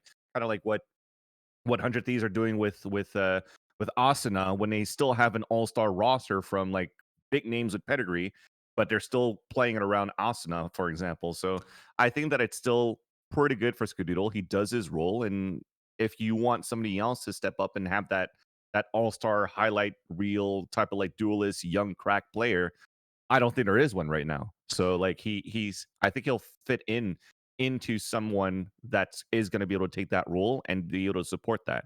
I think he still plays pretty decently. Yes, he maybe doesn't have the same impact as when we saw him as a Jett opper, but I think like he's pretty good in terms of his Aster play. His Sage is still really good on Icebox, like very, very good actually when they played against TSM. I don't think that he's fallen off from grace. I think that he's still going to be a great anchor and pillar to this team. What do you think? Do you think they get enough value from Scar? I mean, I think he's just kind of... Yeah, I mean, I think he's just fine. I don't know. But It's tough to say. Also, I just want to say thank you for pulling that round up, Kurt, because that was an exact example of what they did not do on defense against the teams deeper in the tournament. Finding the timing to push A main and get the nade and crush the people around. Stuff like that was just off the menu. In the games against TSM, it was like, okay, maybe we'll have Curry try and counter-op, but like then... I don't know, man. You can't counter-opping Wardell's a pretty fucking tall order, and especially when they build the whole attack around setting him up to get kills, it's not easy to just I'm just gonna hold this angle and try to out-op him. They just lost. They lost those rounds though. Like by I lost those, I mean they were vacant from the strats. Is not lost like they literally lost. So that was what I was disappointed in seeing. I'm not. But this organization. Built a roster and paid a fuck ton of money to get these guys with big CS legacies in order to win things. Their intention was to get a title early on in Valorant, and they were trying to like establish a dynasty, etc., etc. I mean, those dreams are fucking long gone, absolute 6 feet under dead. But in terms of moving forwards for like 2022, or say there's some big tournaments in the off season or something like that. Is this roster really doing it for T1? Because I don't think it is. I think the aspirations for this team should be way higher. I like what Automatic has been doing recently. I think he's a player that you keep hold of. Curry's IGLing. I like. Okay, might have fallen flat in the most recent games, but he's quite new to it as well. Or at least he has an IGL for like 2 years before this or something like that. So I'm happy to give him a pass there. And then I think everyone else is up for debate in terms of replacing. Maybe Brax has got too large of a name value. I think Brax has been playing pretty well in this last iteration. I'm actually interested to see. He's been all right. I think he's been better than all right in a lot of the games. I think that I think the 3 I feel like right now I would definitely keep our Curry, Automatic, and Brax. And even though Dawn has looked promising, it's one of those roles where maybe you could try and find like an all-star coming up. Like, I think that's reasonable. Yeah, and I don't. It's just so. Yeah, it's so tough with the Ska. I don't know. At times, on certain maps, certain agent, he reminds you that he can be an excellent player. But a lot of times, he's just very supportive. He reminds me of one of. It's so odd. He reminds me of one of the people that we had in early Overwatch, where I just am convinced they're going to fall off over time. I don't know why, but I'm just convinced he's just going to slowly slide out of relevance. What's frustrating about him, though, I think, is that it almost feels like at times it's like, dude, do you I don't know, like, do you want to be a fucking star player because you could be? Do you not want the responsibility of it? Because he has it, he could be. Yeah, he showcased that before, but he doesn't. But now but here's the thing: now Automatic is stepping up to do the duelist role, and he's playing really well. Took him a while, but he is there now. Yeah, and so I don't. They don't need Skadoodle to be on that role anymore. No. So, I don't know. It's. But whenever I think about T1, who's the second guy on T1? Right, like Automatic is obviously the first guy. He's the one that's making the space for them, getting the kills a lot of the time. Who's the second guy? Who's the sick on that team? Curry. See, to me, it's like such a step down. You know, like I really want like a big secondary player on T1, and a lot of their players are quite safe in terms of how they play. Yeah, so they're not like right in there with Automatic getting stuck in the action. I'm definitely okay to give T1 the time right now, because as we just mentioned, like realistically, what's happening for T1 right now is that they can't do LCQ. So technically, the next big matches and big qualifier stages for T1 is going to be pretty much January, February of 2022, which makes you thinking about this circuit fucking sucks. I mean, you think about it that way for these teams, right? Yeah. Now, so right now, is it worth it to like blow up this roster right now, where if you're going to pick up new players for more monetary value, but they can't even play right now, they're just going to be in a stale state for like 4 or 5 months? Or do you take the advantage and the opportunity right now within that 4 or 5 months to give it one more chance? Because all the other teams that are potentially going to implode and get poached are most likely for teams that have a chance to make it to the LCQ. So the free agency kind of like pool is going to be very scarce, I think, coming at that point. Scarce. I think it's going to be booming. I think free agency is going to it's going to be booming, but it's going to be picked up for again, teams that want to make it to LCQ. They'll do like that last minute, like big adjustment, big payment to put them in and try to make it to like Champions Tour and the Champions Stage in LA. Right. And then what's left, quote unquote, if you want to spend that money, like if T1 doesn't want to get Ye, for example, right now, because if they pick up Ye, they still have to wait till next year until we get to see what Ye could fucking do with his team, right? Sure. So is it worth it business wise for T1 to pick up somebody like Ye right now? I don't think so. So I think you take the time right now to work with these 5 players and figure out what happens in 2022. Although you will miss the boat into like these hot items that will be available into this free agent market. And I feel even right now in 2021 was the issue for T1 or a lot of these teams so far. I'd like to say, for example, with Gen.G, when you're trying to pick up like an all-star player, you're trying to find out who's out there, but the contracts are just locked in for so many of these quote unquote free agents or bench players that you couldn't actually turn around on time for the potential teams. I mean, T1 shot themselves in the foot in 2021 because they were committed to picking up old CSGO players who were transitioning to the game. I mean, they shot themselves in the foot in that respect, and it's because those guys need time to adjust. And they also, you talk about business decisions, they're going to get paid way more than some up-and-coming player that's only ever played Valorant. Like, true. If you want to move some money away from your revenue, from your outgoings, your expenses, if you want to put a little less stress on the books, then you could absolutely make some changes. I mean, we're talking about now, Automatic does look really good, and they should be glad to have him at this point, but wasn't really helping them before. That's that's the approach they took though, was we're going to get old CS guys and they need time to adjust. Some of them couldn't even really adjust. The ones who had though still took Automatic like 4 months or something, 5 months. A long time. And now he's looking really good, but they didn't do anything in that time. Yeah. So now the year's over. They have Automatic for 2022. That's good. I mean, he's a really good player now. Do they as well? We don't even know what the contract length is. I mean, I can't imagine. Well, they might have just spent the time to get him good to have him go elsewhere. I mean, I would hope that the contract length wasn't just for whatever this year, but I suppose who knows? Yeah, it's a new game. No, yeah, I think it would be risky for organizations to sign an extremely lengthy contract. Yeah. So, listen, they shot themselves in the foot by doing that, though. That was the real crux of the issue with T1, is that they signed so many old CS guys. Some of them never could transition effectively, and those who did, like Automatic, it took too long for the 2021 to happen, and now it's kind of over. Yeah. And when we're talking about old guys, we're talking about like the AZK and the Dazed and whatnot. Right? How much time do they give to Dazed and this?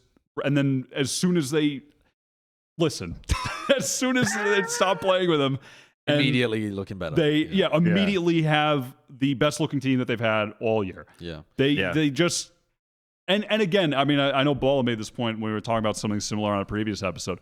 If it would have worked, it would have been sick. The iBuyPower boys back together. Sure. People would have lost their minds. People would have been losing it. But I would have lost my mind. Yeah, but it didn't. Look, it didn't work. Yeah. They took that risk. Didn't work. Now they have some good pieces, but they have to wait for the year to be over. Yeah. So it's unfortunate, but they are whatever. What's the phrase? I don't know. They're laying in the bed. They made the bed, and now they're going to sleep in the bed. You know what I mean? They're coasting. Yeah. I don't know. They made their bed. Now they have to sleep in it. Is the that is? Yeah. I mean, I just was saying that. You're just talking about beds. Yeah. Big Minecraft fan. They crafted the bed. And they crafted the bed, and now they're using it to kill the Ender Dragon. So that's the phrase, right?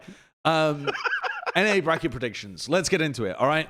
We were going to save this until next week because next week, fuck knows what we're going to talk about, but we're going to do it now instead. Next week is power rankings. Yeah, we'll do it. Yeah, we will. We'll do an updated version of the power rankings for NA and maybe EMEA as well. But for today, NA pick'ems. They've got some pick'ems here that we can do on VLR. So you said you were going to either save or throw our picks. Yep. So Rise over Sentinels, 1917 binds. So put Rise moving forward to upper semifinals, right? I mean, seriously, do we? I mean, you've actually had a premonition about Rise winning 2-0. Like, genuinely some kind of oracular shit. The problem is, though, it has to be Sentinels who win. But if Rise do,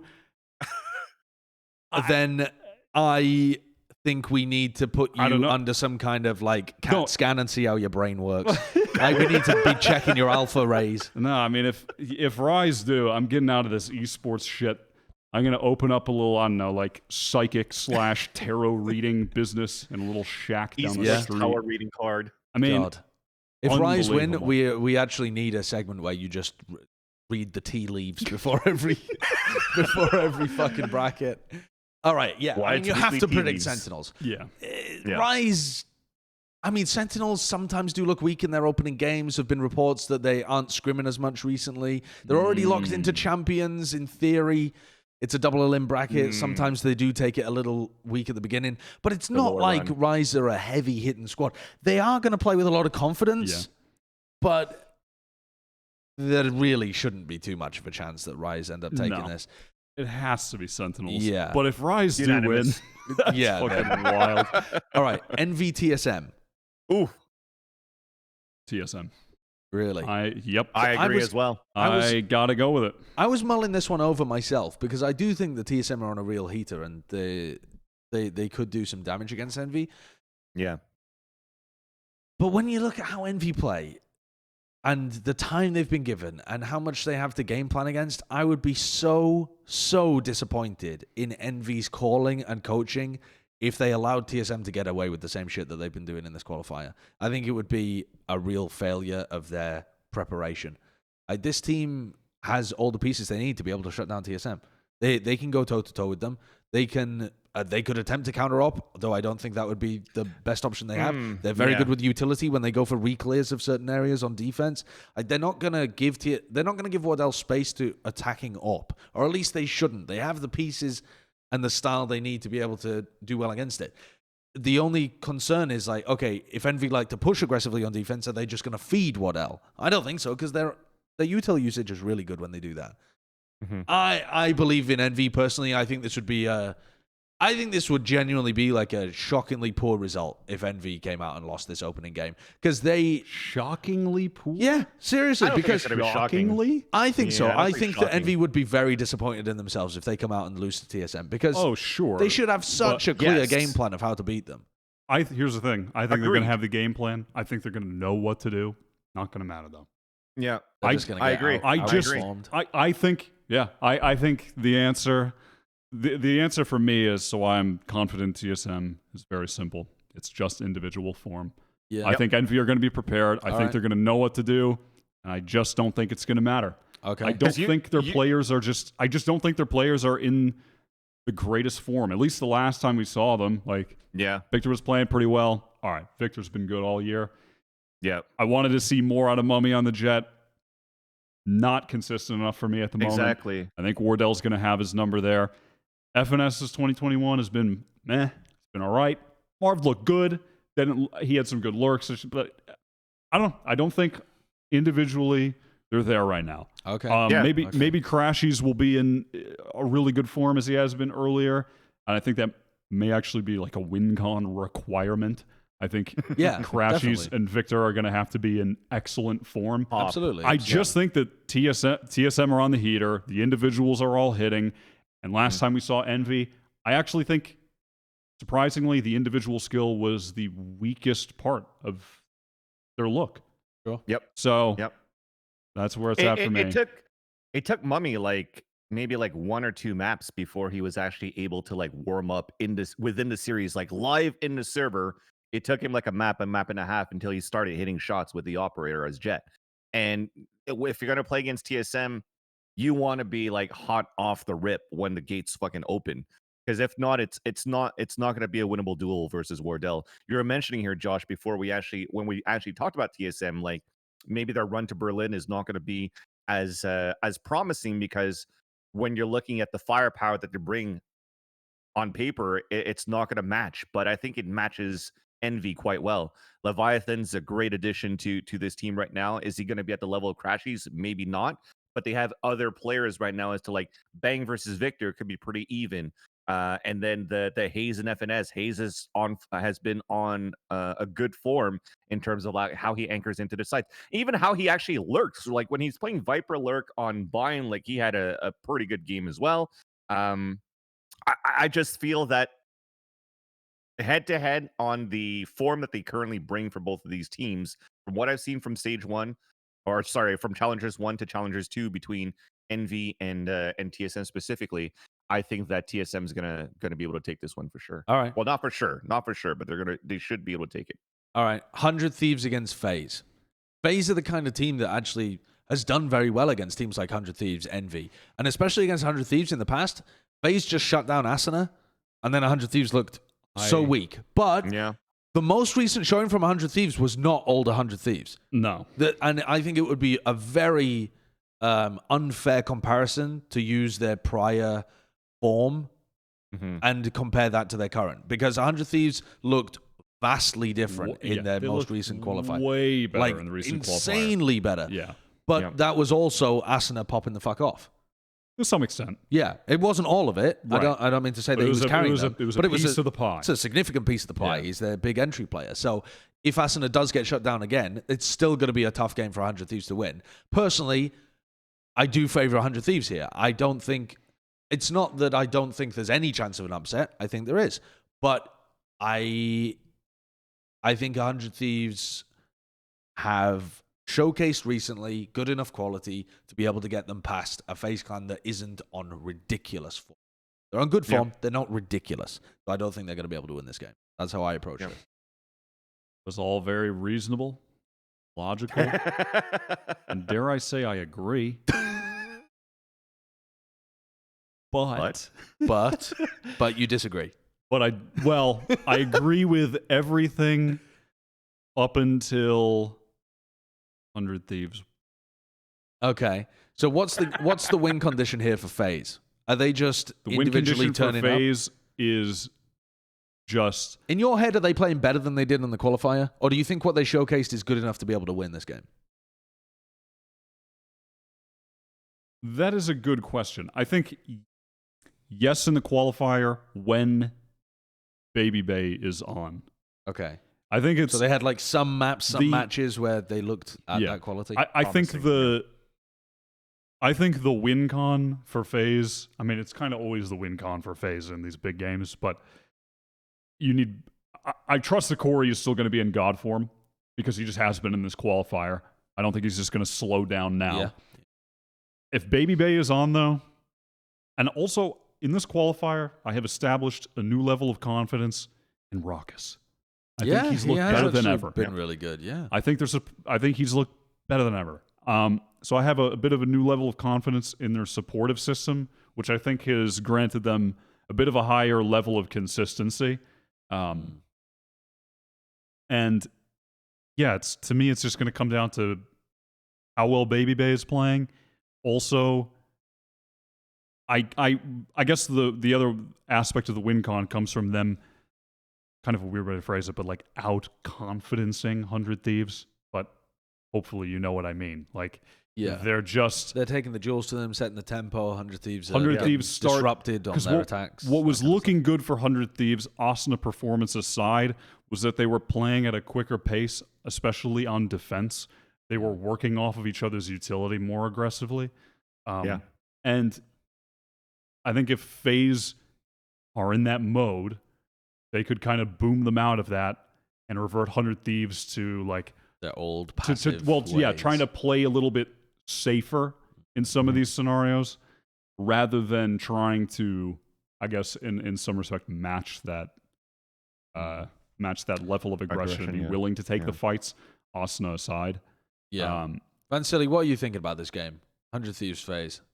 Yeah, I think it's pretty much going to be 100 Thieves for me. I think one winning factor for FaZe to be able to upset 100 Thieves is actually more on Baby J for me, because I did mention how Baby J has been pretty good in terms of like assisting Corey and Baby Bay with his selfless role as like the lurk player or the initiator as a breach. if their game plan is still very similar to like always locking down the highlight or the star player, which is going to be Asuna, then Baby J is going to have to add that extra layer to help this team move forward.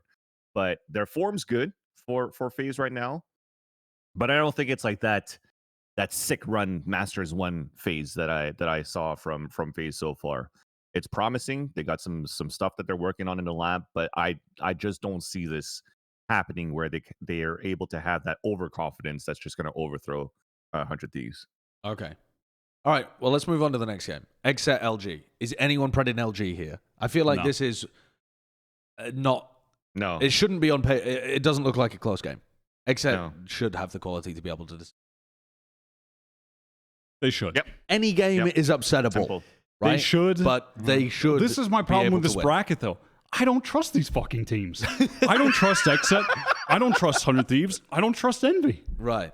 I don't have a high level of confidence in any of these teams at this stage of the tournament because they haven't shown anything other than decent consistency. Sure. Yeah. Yep. I think that's really my issue with all of this. And yeah, when we saw them all last, they looked good, but I remember thinking similar shit before. Yeah. I mean, some of it, obviously, XSET, different roster, feels different, right? Okay, sure. Now's the time to prove it. Yeah. Because and it's pretty much the same for Envy and 100 Thieves. Yes. Yeah, no, very similar. It really is like, even in the previous one, it's like, yes, 100 Thieves are the favorite. Do I think they should probably win? Yes. But do I think FaZe could just go in and outconfidence them and frag the fuck out and beat them based on that? Yeah. It seems really realistic. I mean, I don't know. Part of me feels like it's almost a dumb point to be making. Like it's so basic, but some of these teams win tournaments and some of them don't. You know what I mean? Yeah, that's but genuinely, TSM win tournaments. They've had a bad year ever. But they have, and some of these teams just fucking haven't, man. Yeah, they don't have that. They don't have the X factor. They don't have the killer instinct. But no team has it until they win. You know, like no team. No, you can't say. FaZe kind of did without winning. I mean, they had No, they didn't. Before FaZe won that tournament, they didn't look like a team that would ever win a tournament. And then they won, and now you think of them as a team that could win a tournament, as doable, right? Yeah. But before they won Masters 1, they, like in like JBL and First Strike and shit like that, I mean, we were talking for half a year about them just being I mean, they were just mess. doing the same thing over and over. It was just a mess. So I think to some degree, we're waiting for 100 Thieves and Envy and XSET to win something, or at least go deep and make a finals, you know, because Sentinels are always there. Make a top 3. Yeah, it's something that matters. How have XSET, Envy, and 100 Thieves? I mean, 100 Thieves, yes, they did well in First Strike. Okay, that was Sure, they have actually won a tournament. It feels like a long time ago. They have won a tournament, but they don't really feel like a tournament-winning team, at least in 2021. Still win. They feel like we're consistent team. Yeah, they have won a tournament more recently than TSM. They have won a qualifying tournament. I know they won a qualifier. Okay, relax. I'm talking about Challengers final. Okay, they have not. These teams have yet to crack into the top 3. They have not gotten a podium finish. Yeah. So that's what worries me. I think when you're looking at like your communities, like the society and all of them, right? And we're all saying, oh, Envy consistently top 4, Sentinels pretty much number 1. But if you're looking at Envy consistently top 4, what is their finish at number 4? So technically, who could have number 3 and number 2? It could be anybody that we currently see in this bracket, which is why that inconsistency factor could still play into this bracket where yes, those upset potentials are always there. Are we going to be confident again that Envy's going to get number 4 this qualifier and Sentinel's number 1? Who's number 2 and 3? It could be any of these teams. Well, let's go into that let's continue going through the upper semis. So Sentinels, TSM, Ignition Series rivalry reignited. I think Sentinels are going to win. You can't predict TSM over Sentinels, surely. No one really can. The other side of the bracket, though, really interesting game. 100 Thieves XSET. I feel like that's a super winnable game for either team. I mean, who the fuck do you even pred in that game? I don't know. Maybe 100 Thieves? Because XSET haven't really showcased it in a big final or something. I would just flip a coin for this one. I was going to say, that's where you do the vanity predictions and you flip a coin and you figure out who's going to fucking Vanity win flipped a coin the whole way through the bracket, right? I don't think every game is a 50-50. I think that's kind of wild. This one is for sure though. This one is for sure. I mean, there's just not enough info, I feel, to have a good understanding. Guys, our LG... Okay, actually, we won't go back to that. Because XSET still new, technically, right? So I think XSET have a decent chance of being the team that improved more from the last qualifier to this main event. Because they're new. Because they're still building things into their game. So if I had to pick one, I guess on balance, I'd probably go for XSET because they're more likely to have improved, and they still won the last time around, right? I think they won 2-1 or something. Yeah, I think they won the final map was Ascent, and 100 Thieves got to pick between Ascent and Breeze, and XSET looking good on Breeze as well, so maybe they have a slightly wider map pool as well. So personally, I would go for XSET, but I also do think it's pretty fucking 50-50. The problem, a lot of all those games between the top 4 teams in this bracket at the end of this thing as well, though. Yeah, that was a seeding game as well, wasn't it? Yeah. What do you think? You got to pick one. I'll go 100 Thieves. All right, Vansilli, you've got the deciding. I mean, I'm flipped the coin mentally. I'm 100 Thieves as well. All right, sure. Lock them in. 100 Thieves. Let's already do the upper final. Sentinels. I mean, Sentinels win. And put them in for the grand final as well, Kurt. Just click Sentinels. There we go. Pretty much. There we go. All right. 2 and 3 pretty much in the discussion. Lower bracket. Rise Envy. I think you got to pred Envy, even though Rise could absolutely. If Envy have already been boomed to the lower by TSM, I could see them losing. I could see them bombing out in theory, but I don't think. I'm not going to predict it. No, Envy are going to make it. Envy are going to do what they do best, which is almost make it, but finishing 4th. Okay. So, FaZe LG. Man. That sucks. FaZe just win that game. I honestly don't think FaZe. I think. One of those lower bracket games is going to be an upset. Get the fuck out of here. 100 Thieves and XSET are not making it through. LG not both of them.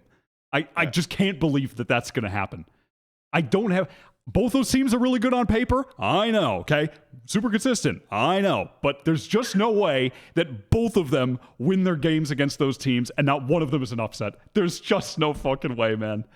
I mean, upsets are inevitable. One of those games has to be an upset.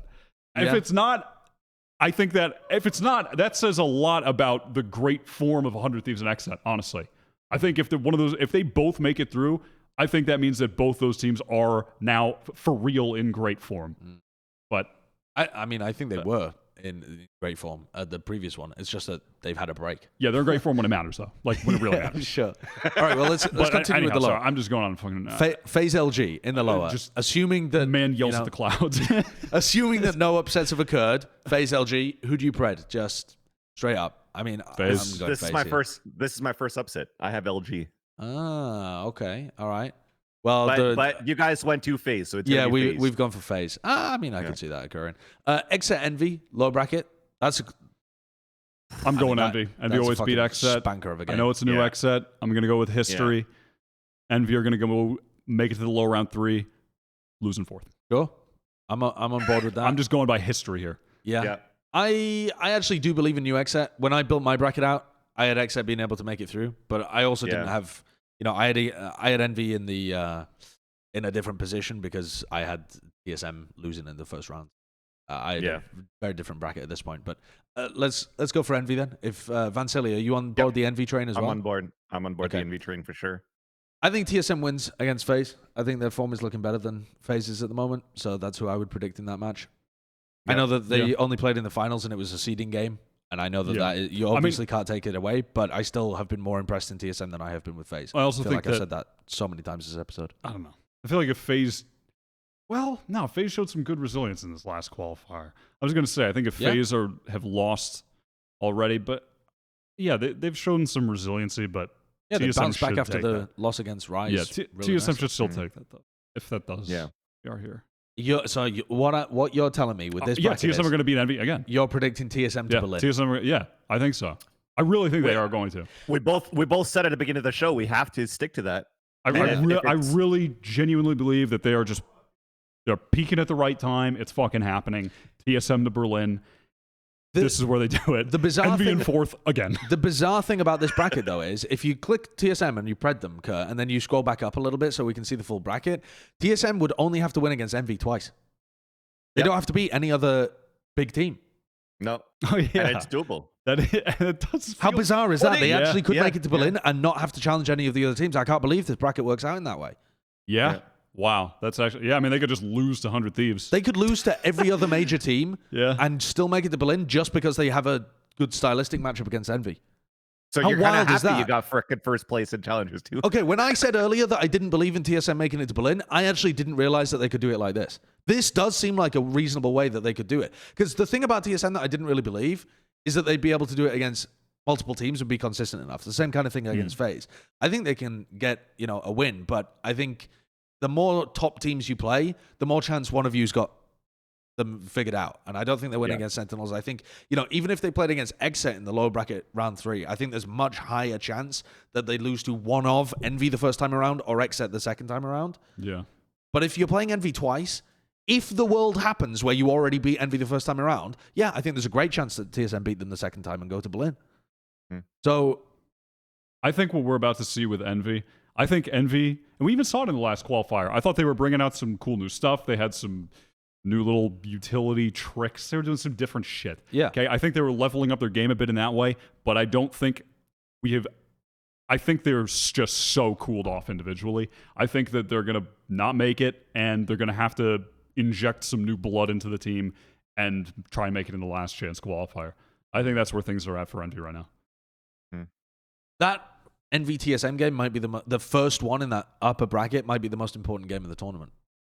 It really may be. I mean, Agreed. God, out of curiosity. So if Envy... If you wanted both teams to make it, the Sentinels had to lose in lower round 2 to still face off against Envy or TSM in that lower round 2, if I'm not mistaken. The other thing as well is is pretty insane if you want obviously both of them the to lower make round it 2 game with XSET Envy could go the way of XSET. That could absolutely happen. And then we've got Yep. a different bracket where we've got XSET TSM at the bottom. But again, I mean, that is... I mean, hypothetically, even if it goes the other way, if Envy win the first game against TSM, just imagine TSM or Envy are on this lower. So TSM would play Rise, probably beat him. TSM versus XSET. And that then becomes Close, an incredibly but let's say they win. Or we might just be seeing Envy TSM twice almost... Inevitably. It feels really... There's got to be a high fucking chance that we see Envy versus TSM twice. Yeah. Right?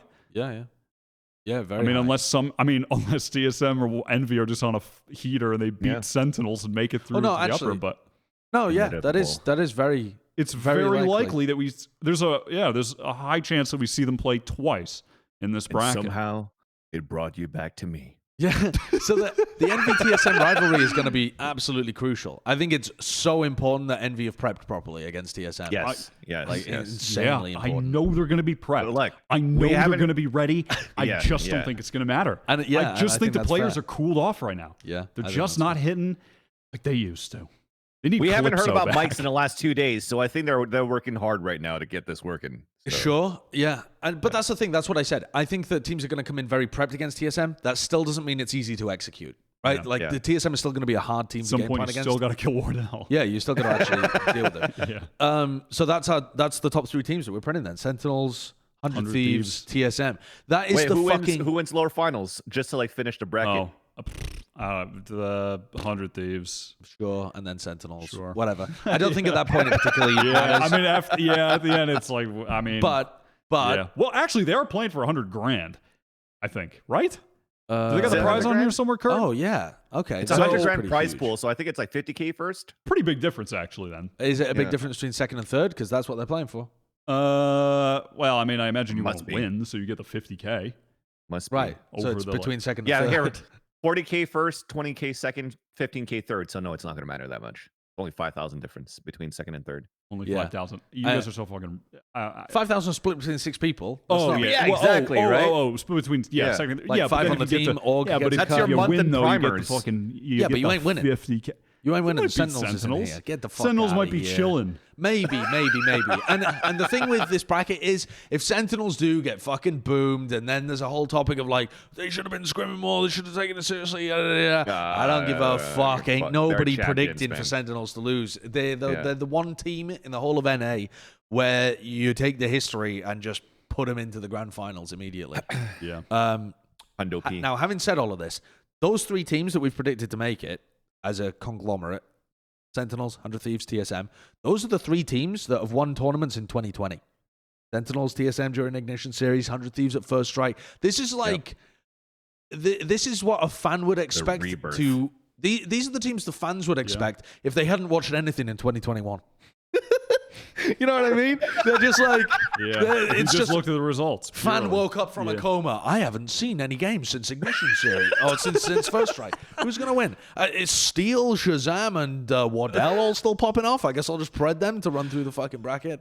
It feels like we've gone back in time. Wait, Dicey isn't playing anymore. Yeah, but that's kind of fucking content if those teams were the ones to make it to Berlin. You know what's content? FaZe. FaZe are at Berlin. I know it's mental, but I do want to.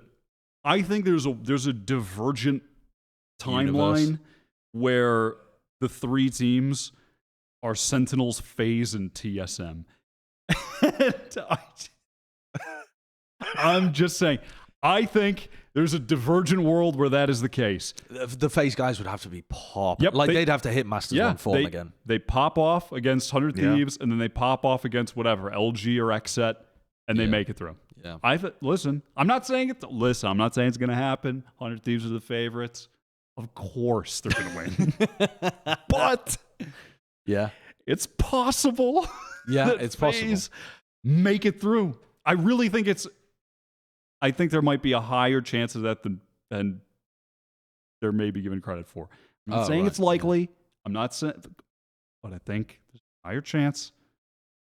They just turn up, they're in FaZe form, and they confidence their way through that bracket. Now would be the time. They haven't turned it on in now would be the time. 5 months. Yeah. Now would be the time. And I think Tell me they're not smelling that land stage right now. Oh yeah, I'm sure. Just they are. take us back. It's just They're like the all Overwatch homestands and be playing in the Overwatch studio. Yeah, you know what I mean. They want to get back there on the stage, talk some shit, get back in the Blizzard arena, backflips after they win the rounds, and scream at Xiao. So I don't know. I'm just saying. All right, and go on, Vance. Yeah. No, I was just going to say real quick, even if there wasn't going to be any crowds due to whatever's going to happen come September in Berlin, I think all of these teams just want to eagerly play in a LAN setting. Of course. Even if there's crowd or not. So, man, this is going to be a really fun bracket of everybody turning up with their A+ S tier game style.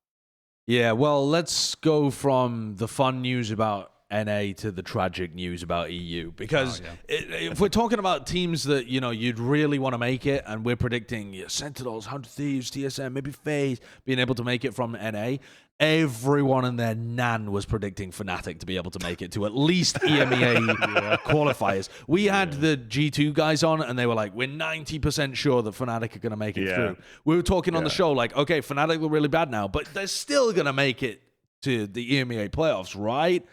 Mm-hmm. Right. No, they've had some shocking form actually since coming back from Reykjavik compared to where they were at, but they narrowly missed out. They were one map away. It came down between Liquid and Fnatic, and Fnatic nearly made it through the upper as well. They were 2 rounds away from being able to beat Giants in that upper semifinal as well. Yeah, when it came to not qualify yet. Yeah, they're 18. I mean, I guess at some point they were 1 round away from being able to win on Ascent and make it through. Really was tragic fashion, but I don't think Fnatic have anyone to blame other than themselves, because it's their individual form that's gone down. It isn't the other teams getting way better in Europe. Yeah, Giants were definitely in some good form. Individually, they were in good form. They were running some honest fucking Valorant comps. Couple of duelists, Fatinho just jumping around on Raze, making clutch plays and shit. Looking like some NA shit, genuinely. Yeah, it's if duelists are good. We'll get into more of that later. We talk about Team Liquid. But also that just reminded me of, dude, what? Okay, I don't hate the no Sova try a Sky theory, but you need the personnel to do it. So I don't mind when Ascend do it, but I really, that Fnatic comp on Bind against Giants where they have Durka on Sage. Dude, imagine putting it's like putting 10s on Sage, man. And then, that was just frustrating me. And then they don't have a Sova, and it was, okay. Anyhow, I'm not a fan of that, but I think there's a couple problems at play here. there was one thing that you touched on a couple weeks ago that I don't think was being acknowledged enough when Fnatic were on their run, which was that there was a big band-aid of fast hit rounds over the newness of the team that were working at the time when they were on attack because everyone was hitting.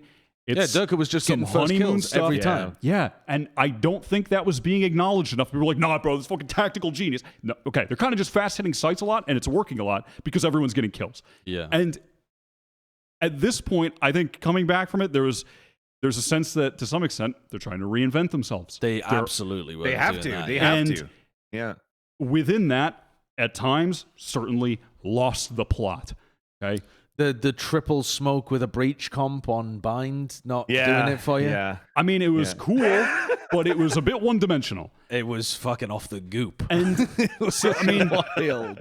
And these minimal duelists or no duelist comps are just not cutting the fucking mustard. I think that in the previous qualifier, their individual game was way off.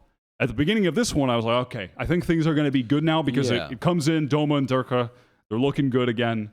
They're playing well individually, which was missing in the first qualifier effort as it went on. Didn't actually end up really being the difference maker. I think that they're just a bit lost as to what the team identity should be at this point. Yeah. I think they've tried too many different things. They didn't lock one thing in over this qualifier series that it ever seemed that they had a level of confidence in, and it has cost them. I don't know. Some of the role swaps I just don't like. I'd rather they just try and keep Durka more focused on the duelist stuff at this point. I think that's the thing for me. I think Fnatic, looking at this bracket or trying to qualify, is falling victim very similarly to what version 1 kind of had. Because when you were talking about these fast exits that Fnatic used to do, was again playing for that pulse plan meta, especially on their unstoppable map on Bind, where they just put the Viper Wall, rush into the site, try to get a plant in, keep Mystic alive towards the back of the site, and then play the mollies onto the spike. And now that meta's gone, and on top of that, they're the team to beat in Europe. They have to reinvent the wheel, like with multiple layers, to be able to like stay on top of their form. And I think they like kind of like over. You know what the annoying part about that to me is though, Vansilli? They're losing to teams playing their comp on Bind. They don't need to. Yeah. I don't believe that they really needed to reinvent themselves in terms of big compositional swaps. I think they could have changed up some of the smaller stuff, like their holds, their protocols, but they could have kept the same composition. You can change a lot about how your team feels without changing up the literal agents that you're playing. And when you look at like Liquid beating them right here with like the same fucking shit that Fnatic was running, and that happened throughout their run. Yeah. That's what annoyed me, is that Fnatic changed up their comp so much that when they played in this game against Liquid, when they played in the game against Giants, their holds, like the actual, not their strategy, the macro stuff, but their literal where they are positioned on the B site to stop hits, it was just nonsense. They just had a player like on their own in Octagon, and another player holding back site, and another player just deep in hookah, and like Doma just randomly dies in hookah, and no one can help him because they haven't thought about with this comp what piece of utility we're throwing when X happens. It's just like all of the pre-planning just fucking threw out the window because they didn't have enough time to adjust. I think this team is one that does rely heavily on the protocol setups of like they need stuff set in stone, and they didn't have it. And it just, they can't improvise on the fly. Too. It was a lot of micromanagement from Boaster too. When you listen to like the vids and their comms in terms of like qualifying and stuff like that, and you're able to listen in, it's like Boaster's micromanaging everything from like the beginning, even when like he gets killed, he's like, keep it calm, stay back. We don't need to push. There's just so much going on for Boaster at this point, IGLing, and I don't know if even for Fnatic do they need to be more independent. And open up into these comms where they could actually have more synergy with this type of different like triple controller breach kind of thing that they were trying to do, trying to qualify in. I think again, as you were saying here, Josh, they were losing to teams that were using like their comp, but I think that's the other aspect of it too. they tried to anti-strat themselves, and I think they just fell victim to their own strats. I think one of the sad things was that triple smoke comp they were running, they looked more prepared with that comp than these other random comps that they're just switching around to. I don't know how it seemed like they put a lot of effort into that. And it was like, oh, wait, this doesn't work. Yeah. Oh, shit. Yeah. Not genuinely. Yeah. And now it's like, okay, well, we'll try. They're trying so many things that, they've lost the idea as to how these agents are supposed to interact with each other, which is what was so genius about the bind comp that they originally crafted. But they've just lost that, that play between agents. Also happened on Haven as well, by the way. We're talking about tried bind a lot. so many. Their Haven was almost untouchable domestically as well, and they've just lost bind and Haven in terms of being insane map picks, and they don't have this wild depth to their map pool anymore. They're just a good team now. They're not a great team or an unbeatable team on certain maps. They're just good, and that's not enough to be able to get you to Berlin. There were just so many moments like that too. Like we just saw where just the players just walking up gets a kill. All right, cool. Yeah, from Giants. I will say, Mystic is still performing extremely consistently in all of their games. I think that he's just a fantastic piece to this team. It doesn't matter how bad the situation around him is going. Keeps a really calm head. He's only 19, and he's just been able to just keep cool and pull out big clutch rounds, big impact kills for them. So much stuff like that has been going really well. I'm wondering, though, whether they should maybe transition his role a little bit, or at least give him the responsibility, now that they have a bit of downtime before Last Chance qualifiers, of learning Astra. Because Boaster is their only Sova player and Astra player. I know that Durka did play some Sova on Bind as well, but you don't normally want Durka playing Sova. That's a waste of his talent. I prefer to Sova to his Sage. I'll tell you that. Yeah, but if you're thinking outside of Bind... I don't want him on either. Yeah. I want him to be...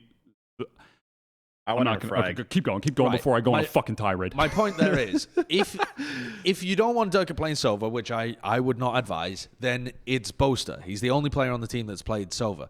The problem is he's also the only player on the team that's played Astra. And I think one of their big takeaways from Reykjavik was, we need Astra on Bind. Like, they wanted to play Astra on Bind, which meant that this Sova role now either becomes like Durka's responsibility or they play without one. And on their other maps too, if they want to run an Astra, they can't also run a Sova.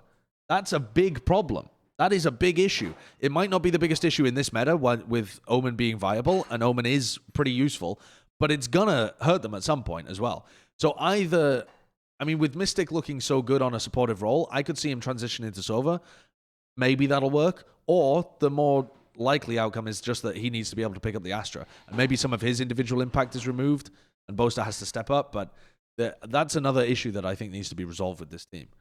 Yeah, it's a lot, and I feel that it might get deeper to that too, because if you want to switch those roles, then again, if they're going back to like their winning recipe when they were playing on Bind, then who plays the Viper at this point? What are you sacrificing, or who are you sacrificing to take that role? What do you lose? And it's just there's so many layers into it that you have to. You kind of have the time into the LCQ. But Boaster was also playing off on his own a lot. Like they were doing a lot of like 4-1 defaulting, with their Sova being the player that was. They were making it look like they're more spread out than they are because they're using recon and drone on the other side of the map. And so, as a defending team, you're like, okay, there's someone with this Sova. You have to respect the fact that there could be people pushing up behind the recon, behind the drone, that kind of thing. And so they're trying to do that, I feel, to sell fakes, to look like they're spread and then hit sites. But it just ends up putting Boaster in such poor positions for him. He's not this like monster fragging, lurking player that's going to be able to backstab and find these perfect timings. It feels like the IGL taking too much on their shoulders again. Same kind of stuff that Existence or Solo. In fact, it reminds me so much of Solo playing the like lurking breach, when they play the bind. Watching Boaster play it on Sova here as well, where he's like the IGL trying to set up the rest of the team. But it feels like Fnatic is still definitely missing that piece of the puzzle where they can improvise and play on the fly and have smart enough players making smart enough decisions that they don't have to have everything be pre-planned. I think this roster is nearly there. I don't want to see them make any roster changes, I don't think, heading into Last Chance qualifiers or 2022 or Champions, if they end up making it. But there's some serious development that still needs to happen with this team before they're truly one of the elite squads in the world. I do wonder as well if they, I don't know, up until that, they peaked at the right time. They were on a hot streak. Everything was working. They make it through, they go to Iceland. They lose to Sentinels. They're the big EU representative. I do wonder if, to some extent, they were feeling the pressure of that. And then that also forced them to feel like when things were going wrong, that they had to make changes. Yep. And every time something went wrong, okay, we just have to, they just made too many changes. I think they made too many changes. I mean, look at what they're running there. They have like Doma on Sky now, on Haven. I don't hate the comp, but 2 seconds ago, you were playing the fucking FaZe Invitational comp with the Phoenix and which was also I was okay with, but they were doing that on a day where none of their players were hitting shots. So, but then they just throw it away and they're trying something new again. It's like, all right, I think committing to something. I feel like they struggled to commit to something in a meta that, I don't know, I just don't think is... Maybe the problem is this meta is too open now, and they couldn't find something to stick with. The other one was pretty obvious, honestly. You kind of need the Astra, kind of need the Viper. This meta, you can play whatever the fuck you want. I mean, you can play... No, seriously. Maybe it's they might be a victim in the meta and that it's too open, and they just kept feeling that was the issue with what they were attempting to do, but... They definitely swapped their agents around too much. The players didn't look comfortable on everything they were playing. No, they lost all of the synergies. You can have the right agents to have this little micro setup, but if you're not practicing with it and trying to flesh all those out with all these different... I mean, it's just too much. It's just too much to do. And listen, it is really hard. Fnatic come back. They have to change everything up because everyone's seen their strategies coming out of Iceland. I'm not saying it's an easy task, but you're competing against Liquid, who are in the exact same situation as you, essentially. And you end up losing this series. Again, tragic fashion. It's the final map. Fnatic went up, what was it? Fnatic went up like 9-3 at the half or something, and Liquid came back because both teams are really good at offense and not that good at defense, which I think is part of the map in general, actually, as well. I think it's a little attacker-sided. But anyway, it's not like it's an unfair ask for Fnatic to... perform in that way when Liquid did a very similar thing. Like these two teams were in almost identical positions. What's driving me unfortunate though that they're not going to be a Berlin. All right, I'm ready to go off. No, what's been driving me crazy about EU, and I mean, if we want to transition this to talking about Liquid now, obviously they did qualify in the second spot. Giants coming in at the first spot. Giants, by the way, playing with duelists. The duelists kind of just popping off, playing a pretty standard game, I thought, but with good form. Yeah. I mean, Liquid did qualify with the first spot as well because they managed to beat them in the finals at the end. Yeah, they did. Yeah. After playing duelists. Who would fucking believe it? Yeah. It's what's driving me crazy about EU is that post Iceland, it's like they're trying. All these teams are trying to reinvent how the game is played. The blueprint is right there. That's what's so frustrating. I feel like Sentinels. Listen, I get it. If I can understand some of the EU teams maybe like Fnatic and Liquid, they were on a hot streak. We're the better EU teams. We would have beat Sentinels, so they don't respect what Sentinels were doing. 10's just running around on Reyna. This is sad. We have 5 smokers. We got utility everywhere. This is pathetic. Okay, so they want to stick to their own thing, but then Ascend come out and slap everybody. Ascend have given you the blueprint. Sentinels have given you the blueprint. Why are we trying to reinvent the game still with 14 smokers? It's just, you don't. Think that is wild. You can have all the map control in the world and all of the coolest utility setups and shit, but if you don't have someone to take advantage of it, what's the point? Can you show us Liquid playing against Giants the first time around, Kurt? Because that, to me, is just the epitome of what you're talking about. Yes. Running the Scream on KO stuff is just bonkers. It's just bonkers. Because the thing is, he wasn't even trying to play KO like a lot of the NA KOs, like duelist, like trying to get in at the front, like you would try and get value out of Scream. He was playing from the back of the pack.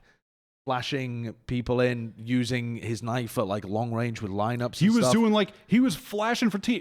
It did genuinely. He was doing some CS flashing from the back for his teammate to peek. And the KO flashes are so bad. But also, oh my God, they just don't have anyone on the team taking advantage of it. Like they're playing a 0 duelist composition here, and Soulcast is Soulcast is your furthest forward player. I guess Link is on Brim. It's just nonsense. This. Look, he flashes for Cryptix, who's in this Viper's pit from spawn, and then Cryptix peeks because no one's blind because the flash is terrible, and he dies. And KO, listen, KO is trash. KO is part of the problem. KO, it is not trash. KO is trash. It's trash. It's time to stop. KO is super mid at best. Everybody's currently drinking the Kool-Aid prior to these matches starting, that when KO came out and everybody's like, oh, KO's kit's actually pretty cool. We could actually play like Counter-Strike flashes, so we could actually play him like a duelist, and he's going to replace a duelist. Everybody fucking drank that Kool-Aid. But what the fuck is KO? He's a fucking initiator. So you still have to try to find a way to enable those players. And if you're going to play an initiator, you can't play triple initiator, no duelist. You need to put somebody in there that's going to be able to react on he's those. Just poo compared to Sky or Sova. That's the problem. Sky and Sova are just way Sky and Sova better. is still good. Yes, that's why. He's not going to replace a Sky or a Sova, but he's not going to replace a duelist. He's not going to replace anyone, mate. No, no one's going to be he can't replace anyone. Sky is too good in this meta. Sky is too good in the meta, and Sova, unless they decide to nerf him into the ground, I mean, he's just going to be great forever. I mean, I think KO's best map is Split, partly because you're not playing a Sova, so you free up some of the option to try and run him. And also, it's just a more confined map. But I think there has been nobody that's gotten good value out of a KO. I mean, regardless, Liquid, listen. They try a little. I'll never be mad at a team for. Listen, this is okay. Hold on. This is what I'm happy about with Liquid. I'll never be mad at a team experimenting. I appreciate that they didn't have the ego to or whatever it was. Like, no, dude, this shit's fire. It just didn't work on the day. Oh, right, yeah. They realized, okay, this isn't hitting, and they switched. They gave up. Yes, and I like that a lot. I appreciate that they gave up, and they went back to, all right, Scream, just play Jett and drop 20 on every map at least. Yeah. And they do fine, and they win. And then in the final, they play Giants again, of course, seeding final, whatever. Yeah. But I'm not mad at what they were playing in the final. They're just playing Jett Reyna. Just playing Jett, just playing Reyna. And fuck it, I actually like when they have Soulcast on Raze. Soulcast's Raze, when he was on it before, it was good. nice. I'm not mad at Team Liquid if they want to try some old school shit. Is that what you mean? Or like some Sentinels-esque. We're playing Bind, Scream's playing Reyna, Soulcast playing Raze. Someone's got to play. I mean, Liquid need a Sova, by the way. That's kind of the problem. That's an inherent problem with Liquid, is that they just don't have an excellent Sova player, which is always going to be an issue. But I'm not mad at them playing those agents. And in fact, I'd like to see more of it. Just let those guys do their thing. I mean, as soon as he switches back to Jett, they're so much better. It's just, again, what drives me, I mean, I said it already, but what drives me crazy about it is you can take all of the space on the map in the world. You can have smokes everywhere. You can have util setups everywhere. You can walk up as a brimstone and, ooh, cool. Okay? But it doesn't matter when one Jett just peeks you and either kills you and Jett dashes away, doesn't get traded, or peeks, realizes, oh, I'm not winning this fight, and just gets out and is still alive. Like, it just doesn't matter. Yeah. You have to, those agents exist not to set each other up. The duelists exist in the game because they do fit an important role. Like, you do need at least one. Yeah, they're self-sufficient. I mean listen, this has been a topic of conversation this entire year, and teams have tried all the no duelist theory and we've seen how it's played out at this point. I will say we have seen how it's played out. I think this is the best meta for running single duelist, though, because Sky is so viable to be able to run as like that. Yeah, essentially a duelist. But you still need the Jett, I think. Jett is just too good. Yeah. I agree. And even at that, I'm not even mad if in all these games against Fnatic, whoever, if Scream was just playing Reyna, I still would have been fine with that. Mm-hmm. Yeah, the Reyna, Jett's better, obviously. I think the Jett is better because it also, I'm not huge on the Yampy Jett. I know that he's the primary AWPer for the team, so it makes a lot of sense in that kind of manner, but I'm not big on having him run full-time Jett for the team. I think you're going to get way more value out of Scream playing that and allowing Yampy to play the But I think we're understanding that now too, rules. right? Because Yampi, if I'm not mistaken, in that match that they qualified against Fnatic in the lower finals, that's his first time IGLing for the team too. It was, yeah. So Yampi's picked up IGLing, yeah. Yeah, so he picked up IGL. He's still opping, right? Because we're seeing Scream like do a little bit more rifling or aggression so that he can create that space. So that's why it makes sense for like as much. I feel that Liquid for me is playing to what we were trying to tell TSM to do a while ago, to be like, well, if Wardell is going to still keep a Jett, he should fucking rifle and push in on the attacker side and create that space. But that's a different story because TSM looks really good with Wardell opping. For Team Liquid, it's the opposite, where they're actually doing what we wanted TSM to do, and it's kind of working too, because now you have Scream that's able to create that space, but at the same time, Yampi is still opping as Omen, going like the mummy saw with Envy, and it seems to gel pretty well. Again, they're playing with a style that doesn't have like a Silva right now for certain maps. As you mentioned, they don't have that good of a Silva player, but I think having Soulcast on that Sky as the initiator, with how aggressive they want Screen to push into the site to actually trade, Soulcast could play as a duelist at the same time too. The trade opportunity is pretty good. The support from the operator is pretty good too from Yampi. It still looks really decent from what Liquid's been putting into the work going into this qualifier. And I don't think it's a discredit to like Fnatic not playing that well. I think a lot of teams prepared very well for this tournament too. Now, having said that, I don't trust Liquid to do anything major once you scale that idea up. I think that they've just got too many problems with the team. Yampi looks uncomfortable when he's playing. I mean, just trying to up with Omen and Silva, he's going to get limited at some point anyway. It's way more punishable when you don't have the dash to be able to reposition. So that doesn't scale upwards particularly well. And I also think that the idea of not having a full-time Silva on the team is, again, going to really hurt the squad. That is the biggest problem. It's just a major problem. I don't think Liquid are the hope of Europe by any fucking means. I know that they were the Reykjavik representatives, so if you're a North American fan, you might think, oh, well, Fnatic are out. Liquid has got to be the next team to keep your eye on to make it to Berlin and like challenge Sentinels. Are they shite? I just don't believe it. I just fucking don't believe it. Like, you're looking way more towards Ascend, G2, fuck it, maybe like Gambit or FPX even, to be able to make a run in Berlin. That's not a world I want to live in. But to me, I've already seen the ceiling of Liquid. I've already seen the ceiling of Liquid, and it ain't good enough to be able to beat Sentinels. It doesn't matter what the fuck they run. They could be running Jett Reyna all the time. Scream could be Jett dropping Reyna 30. and the fucking Raze. Yeah, Jett Reyna Raze. Run whatever the fuck you want. Liquid are not going to be able to win Berlin. I just don't believe it, considering what we've seen from this squad in both recent times and historically. So it doesn't really interest me that much seeing their developments, because I think the squad is it's got a hard ceiling on it. So I find it a struggle to be that excited about this team. I think there's certain depth that they can go. You know, they can do some damage in EMEA playoffs.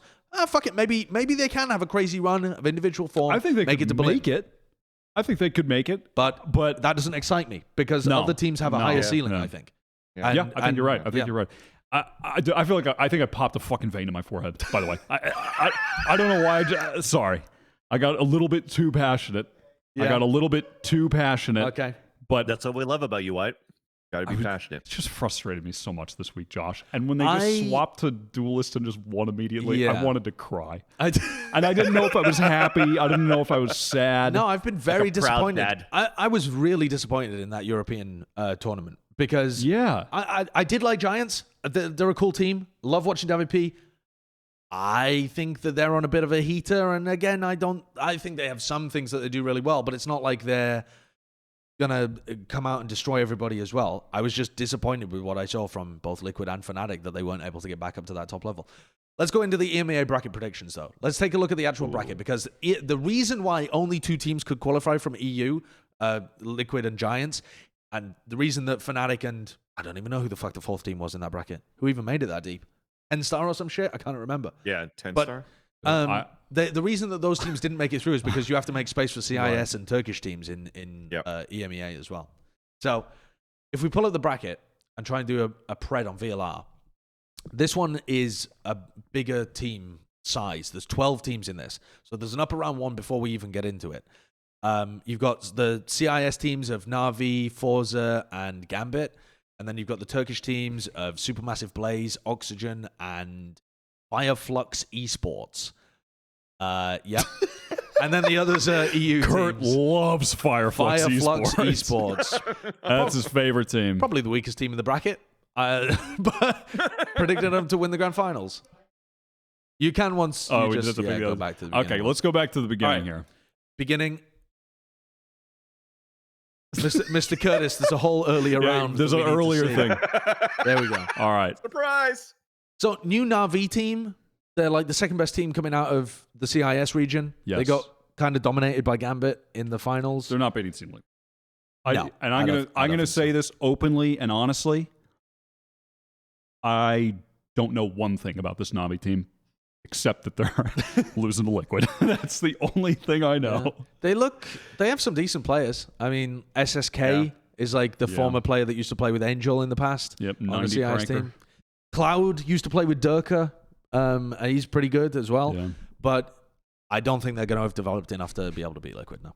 Yeah. I only know Smart 7 from even casting him like last month in Spain when he was even playing for the Red Bull Campus Clutch and got picked up as a coach. So I think that they might be doing good in terms of like strategic wise from what I saw and how Smart 7 plays and leads his team. But overall, I don't know enough about Na'Vi to actually know them as a unit if they could actually win against Team Liquid. I don't even know the Scrimbucks. I mean, so I don't think the Scrimbucks are particularly high either. I think the Scrimbucks are mega high for Gambit, and that's the only team in CIS that people are fucking popping off about. So I think Navi's obviously got the big name value, and they're trying to get into the scene. That's cool. Love all of that. Yeah. But I don't think they're going to do damage here. Guild against Forza. I mean, Forza are just another team that's been doing all right in the CIS region. Yeah. But Guild are just perennially like 4th, 5th in EU, EMEA. Leo's going to do it. They're a wildly consistent team. They're like fucking... I always compare them to the 100 Thieves of EU. Okay, they did win First Strike 100 Thieves, so maybe the comparison isn't exact. But like, you know how 100 Thieves just make, 4th, 5th, 6th every tournament? Yeah. Like, they're always there. They're always competitive. I get where you're saying. That's Guild in Europe to me. I think they win this game. I don't. Again, I think Guild win. Because not a team that does a huge amount of damage, but they're going to win that game. Yeah. All right. Yeah. Forza still consistently behind Na'Vi and Gambit too, right? So yeah, I'm not sure they're consistently behind Na'Vi, but they have been recently. I don't know enough about the CIS scene to know exactly where Forza lands, but I think they're like pretty consistently second, third. Is there any chance Fireflux Esports beats FPX? Yeah, because FPX will love to fucking choke, but I don't think there's any serious chance of them doing it. Who's on Fireflux? Can you click on him, Kurt? Aren't they a Turkish team? Aren't they they're a Turkish team. I don't really know many of the players. People are popping off about them recently because they beat BBL. But BBL haven't actually been playing that well recently. And also, they took the fucking best player from BBL to make that new super team. So I think people are just looking from the outside and getting a little overhyped. But that might be my ignorance talking. Scoreboard Steven also says that they also took a map out of that super team of Supermassive Blaze. Yeah. Digital Athletics. But I mean, like, they didn't beat... That's not a real team name, man. That can't be... Digital Athletics. Yeah. Is this a real org, or is it just the team? Some wild shit going down in Turkey. Istanbul-based premier esports organization. There you go. Nice. Digital Athletics. I mean, yeah, that is esports. That is literally esports. That's like someone looked up a thesaurus. Yeah. Thesaurus the logo match as well. Look at the D and the A. What about the D and the A? Oh, they're like combined in the logo? That makes a star. Like they're an all-star team. Yeah. Digital Athletics. I like it. Good. Okay. Good nice. Good thought behind it. I can buy it. Athletics. They've got a lot of people on this team. Oh, dude, he's about to punch me in the face. They got like 17 people on that team. Yeah. Okay. I mean, I am not well versed in the Turkish scene at all. Yeah. I can tell you, Supermassive Blaze are the best team. Oxygen currently looking like the second best team. So those are the teams to be paying attention to, in my opinion, not particularly Fireflux. Okay. FPX should easily win that one. Now, this game is somewhat interesting, though. Oxygen against Giants. Because Oxygen, if you remember, made top 4 the last EMEA. They actually did surprisingly well. And Giants, on a bit of a heater, but they could easily fall flat. I'm going to give it to Giants, though, personally. Yeah. Same way of, the same, momentum, form kind of argument that you guys were talking about when it comes to a TSM or a FaZe or something like that coming out of the qualifier. I think their form has been looking good recently. Fortinho, Hoodie, all looking good. David P had an insane tournament. I believe in Toronto. All good with that. But yes, we'll give it to Giants. All right. Back to the upper quarterfinal. Ascend Liquid. Ascend. Yeah. I mean, is anyone beating Ascend this time? Ascend. I was gonna hot take Liquid at some point after just watching a lot of Liquid play, but Wyatt convinced me into like this fucking duelist, the duelist aggression that's gonna pay off here for Ascend. Ascend have just looked head and shoulders above everyone else. I mean, they're just so much quicker. They have insane firepower. The reactions are faster than any other team in the region. Inhuman. Right now. They're just, well, no, I mean, not like, well, yes, but the mental reactions. Like, the team reacts to a given situation in the proper way quicker than other teams do. Sure. They're an excellent team at the moment. Are you buying into the Gambit stonks? Yeah. Gambit and Guild? Yep, Gambit win. I think I am as well, yeah. Gambit came top 4 last time in EMEA. No, I think if you were to do like some kind of power ranking of EMEA teams, Gambit would be really high up. They made top 4 in EMEA playoffs. They've been like, they came first in Masters 1 in CIS. They've come first this time again in like the CIS Challengers Finals. They have crazy hype around the team. They haven't always been able to translate it, but they still got big wins the last time they played at EMEA. They've got that kind of experience under their belt now. I think they're gonna qualify. Yeah. You think they're gonna make it top 4, Gambit? Yeah. Yep. I think they are personally. Yeah. Okay. I think Guild are consistent, but I don't think they got the. I don't know. I think Gambit would have to underperform to lose the game. I think it's up to them whether or not they win. It's not really up to Guild. I don't think Guild can step up and beat Gambit when they're playing their best. Yeah. I have an A plus B, therefore B, C. So I kind of had like Guild's able to beat FPX. FPX can beat Gambit. Guild's going to upset, but that's a hot take. It could happen. It could definitely happen.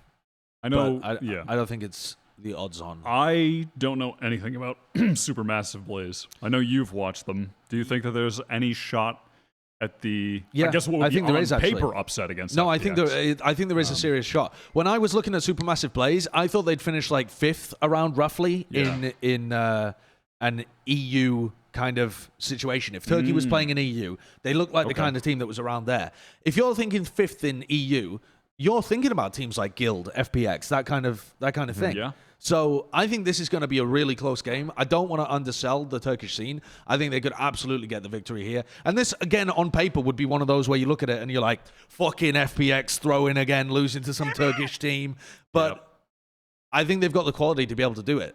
They have power. I'm buying in. They have power from Heretics. They have Russ, who like shit on everyone at the last EMEA qualifier. They have Turco, another good Turkish player that's just been really good consistently over a long period of time. And they have another 2 players that I always forget the name of, but actually look You've sold me pretty on it solid. to beat an FPX. I think there's a decent chance. You've sold me on it. Let's do it. I'm in. Lock it in. I think G2. Yeah, I'm also on the G2 hype train. I think I am as well. They're pretty new squad. They should be improving, looking good. I would predict Ascend and G2 again here in the upper semis. Yeah. No question. In the upper final, Ascend. Dude, the upper semi-final of Ascend Gambit, though, if Gambit ever redeems their Scrimbox and they do it in the game against Ascend, they're not people are going to be losing their fucking minds. I think Gambit have a... Well, let's look at the lower bracket. Yeah. I think Gambit should qualify here. They should be in Berlin. Upper final, though, Ascend wins. Just lock them in. They've just been head and shoulders above everyone else. It's like it's like the Sentinels thing. You just kind of have to give it to them. Ooh, I like this. Yeah. Team Liquid should beat Oxygen. They've done it in the past. In fact, they crushed them in the past. They 13-0'd them with that Haven comp, yeah, they just destroyed them. So you have to give it to Liquid.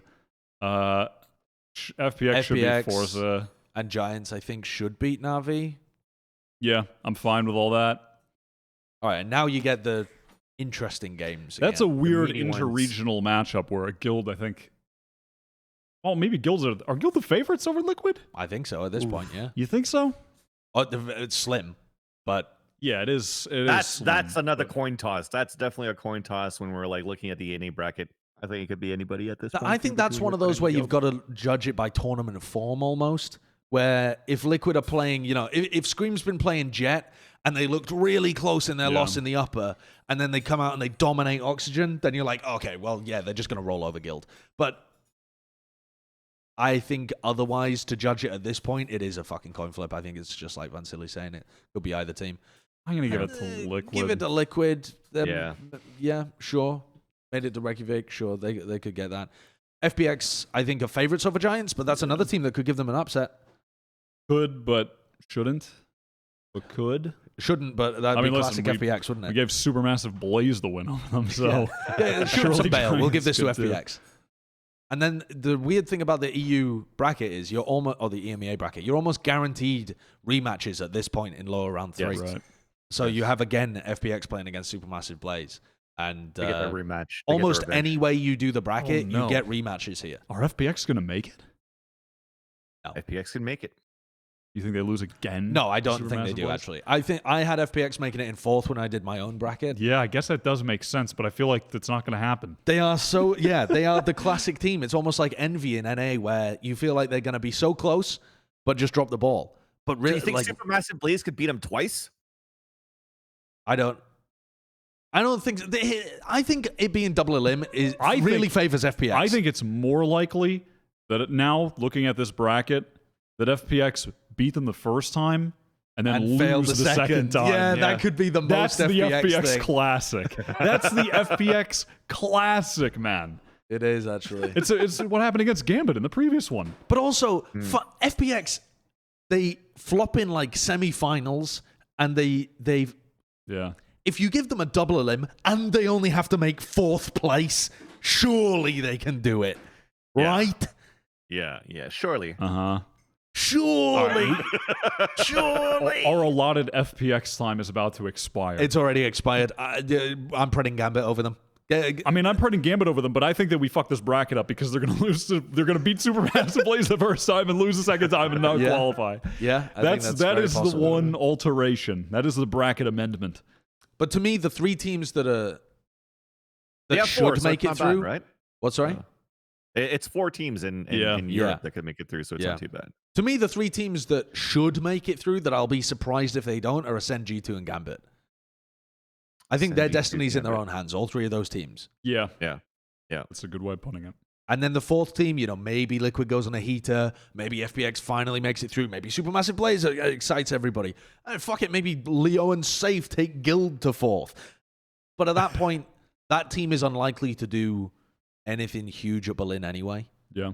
So I don't really give a fuck who the 4th team is. So G2's in that same spot of like, hey, I just woke up from a cryo chamber. I haven't watched any Valorant throughout the whole 2021. And suddenly we're just like, ooh, I wonder how G2's going to do. Oh, they still have Mixwell? Okay.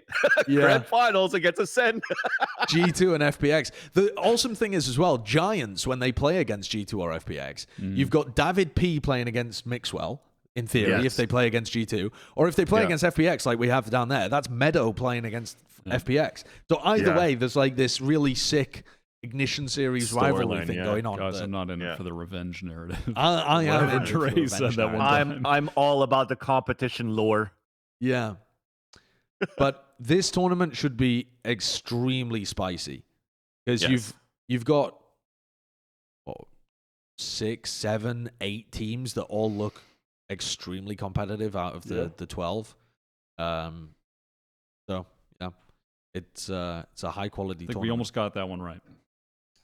You think we nailed that one perfect? Almost. That one, Europe? No, okay. We almost got it right. Apart from your thing about FPX. Yep. Yeah. Well, it's good that we got that one correct because we fucked up the NA bracket immediately by not listening to your prophecy.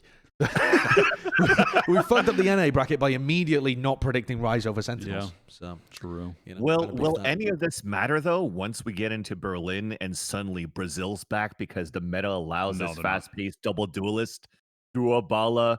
Are we gonna be drinking the copium about Brazil as a region coming into Masters this time? That's all. What well about and Vision good, Strikers? Lakia's back.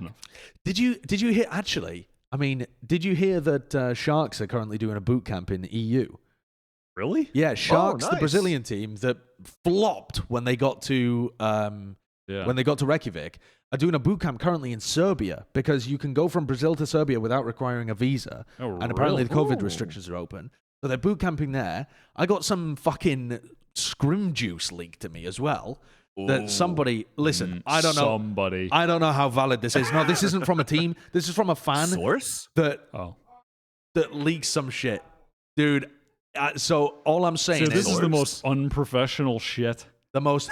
Guys, what we've established here is if you just tweet some nonsense at Josh, he'll repeat it on the podcast. Yeah. All I'm saying is, it's probably nonsense. I'm not going to say it actually, but they are doing boot camp. They did play against like Fnatic, Liquid, those kind of teams, and they've been allegedly performing pretty decently. So who knows? Who knows? Okay. But also, those are not the top teams in Europe anymore. But I also, it's not even on the topic list, but that region needs a super team still. That's my point. My only take, or my only, whatever. Fucking go on. The other big piece of news for this week, though, was Andbox being the first team to actually start making these big roster changes. Blowing. Well, I think their hand may have been forced because Ye is a top player in NA, and about 97 teams are probably trying to sign him right now. Yeah. Or LCQ, definitely. There are so many teams. Listen, I think I'm going to say it. I think Envy should be trying to get him. As a replacement for Mummy, you mean? Yep. I think Gen.G should be trying to get him. I think. Sure. Maybe not. Probably not T1. I don't even know. God knows what they're going to try. Yeah. But those are the first that come to mind for me. Cloud9? No, because there's Poise in there too. Yeah. I mean, Cloud9 might try, but I don't think it's necessary. That's not what they need. That's what they need. Cloud9 don't need more firepower. They need... Cloud9 might need Stani if he wants to return back to IGLing. Yeah. But I don't know. What are the other... Or could you actually pull up the NA rosters just for the sake of... the VLR rankings discussion? Yeah, I just want to see all the teams again. Because those are the first two that came to mind for me. Envy could really use them. In fact, I think that would take Envy to the top level.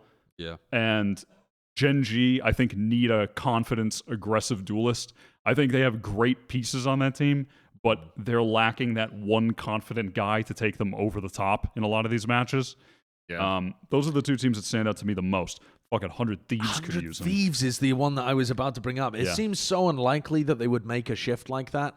Especially when Asuna started to transition into playing more Jett. Ethan was looking good on a supportive role. It feels like it's almost impossible they would go in that direction. I think Ethan's been playing Sova and ranked at all. Has he? I don't know. I'm just... Oh shit! What about version 1?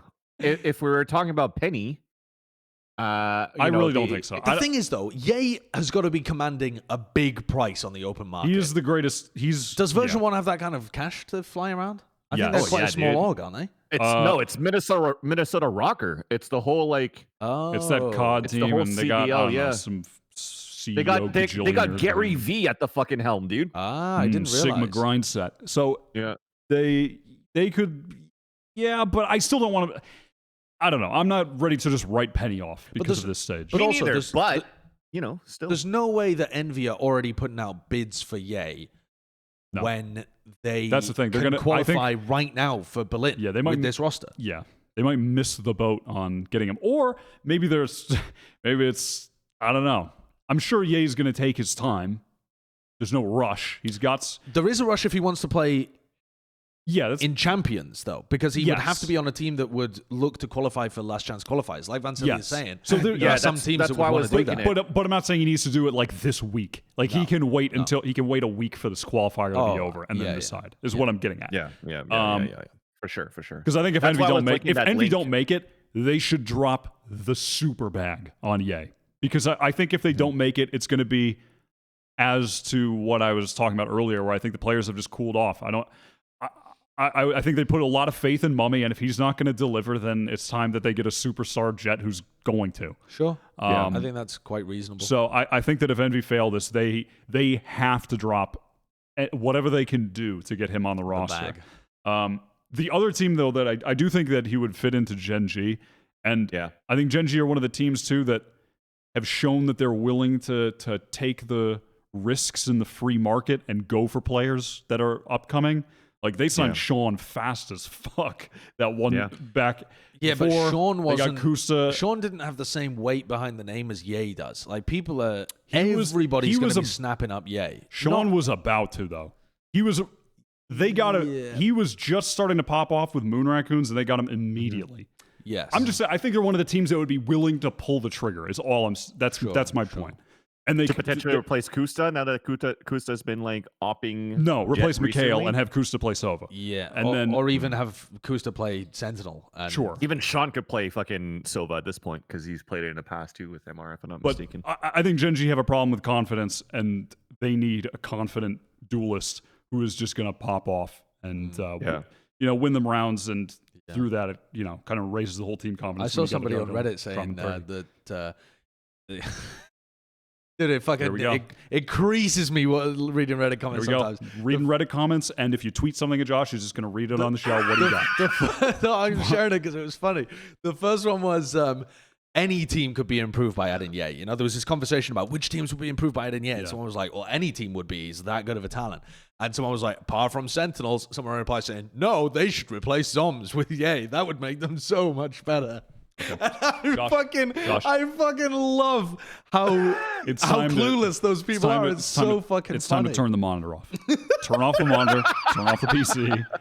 Go for a little walk around the block. I think that's hilarious, though. I think that's so fucking funny that there's people, the fans out there that are really like, dude, get Ye, have him play Smokes instead of Zoms or something. I don't know. I think those are my two teams though that could use it, I think. If Envy don't make it, they got to get them. Outside of the Ye discussion, though, I'm sad to see Stani released so early on into this situation. I feel like, okay, it didn't work, and you're going to make changes. That's all fine. Stani as a player, though, I was still happy with. I don't think that his career is over by any means. I don't think that he's just going to fade into obscurity. I think perhaps this might be a situation where he needs to be picking back up IGLing in order to raise his stock again somewhat. Yeah. But I still think that he is a good player. He just didn't fit into this Andbox team, and they couldn't find success for whatever reason. But I think there are other teams that could definitely make use of him if he's willing to go back to IGL, and that might end up being a necessity for him. Plus, he's moving to Texas. He said he was going to move to Austin to try to continue his career as a free agent. So, I think at some point he even tweeted out like kind of regrets saying that he wished he was playing in a city that gave him a better ping, and maybe that was the demise of like his results or his performance. But if now that he's going to technically be a free agent, more central, being able to IGL that has that in the back pocket too, I think he's still going to be a great addition for any team currently looking for an IGL if he wants to do it. There's definitely that too. But I think that could be the saving grace right now for JcStani to find a team a little bit quicker so that he could try to play into LCQs if he can.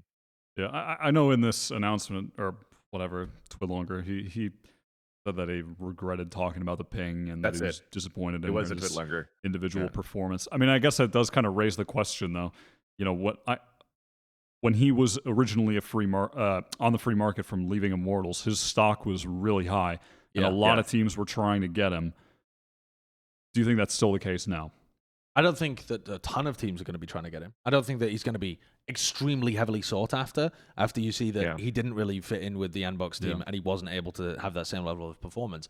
But I think that I don't think that you should always expect, but I think that teams are very reactionary. If something goes wrong with the player, they don't want to touch them, right? A lot of the time. But if you take a more objective look at it, Stani is probably not going to play like he did in that fucking game against TSM in every series. There's almost no chance. His average level has not gone down permanently as a result of playing for Andbox and having some underperformances. There's just no world in which that's true.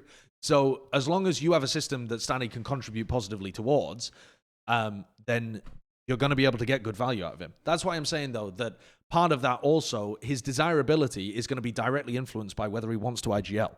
If he wants to IGL and he's happy to do that, and that's something he really focuses on in his career, then doors are going to open left, right, and center for him because everyone needs a fucking IGL in this game. If he's not willing to do that, then he's directly closing some doors for himself. And that'll make it more difficult. Yeah. But maybe he still finds a place where he can play because he is a decent player.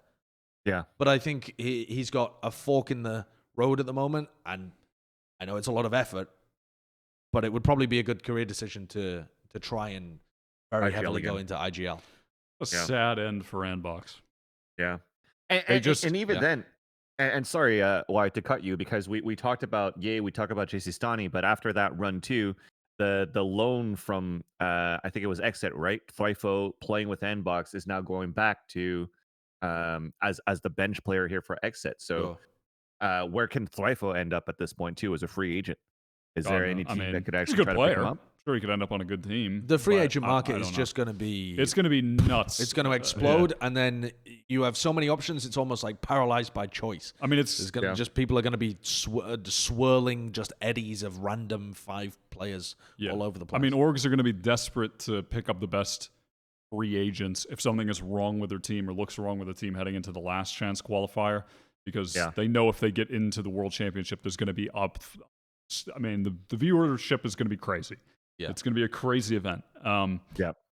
And then after last chance qualifier, I don't know. We don't even know what the circuit looks like. So after that, it's just going to be we'll talk about a big question mark. Yeah, I mean, after that, I don't know. But I would imagine that any team in the last chance qualifier at this point, they'll be doing whatever it takes to get the ideal roster. I did want to give it a little Andbox eulogy, though. Okay. I do think that how this has ended is pretty sad. Andbox had one of the more interesting rosters in NA at one point, in that it wasn't stacked with talent, but they were one of the teams willing to the old bring version. Is that what you're thinking of? I mean, even more recently, like when they beat Sentinels and all that. Right.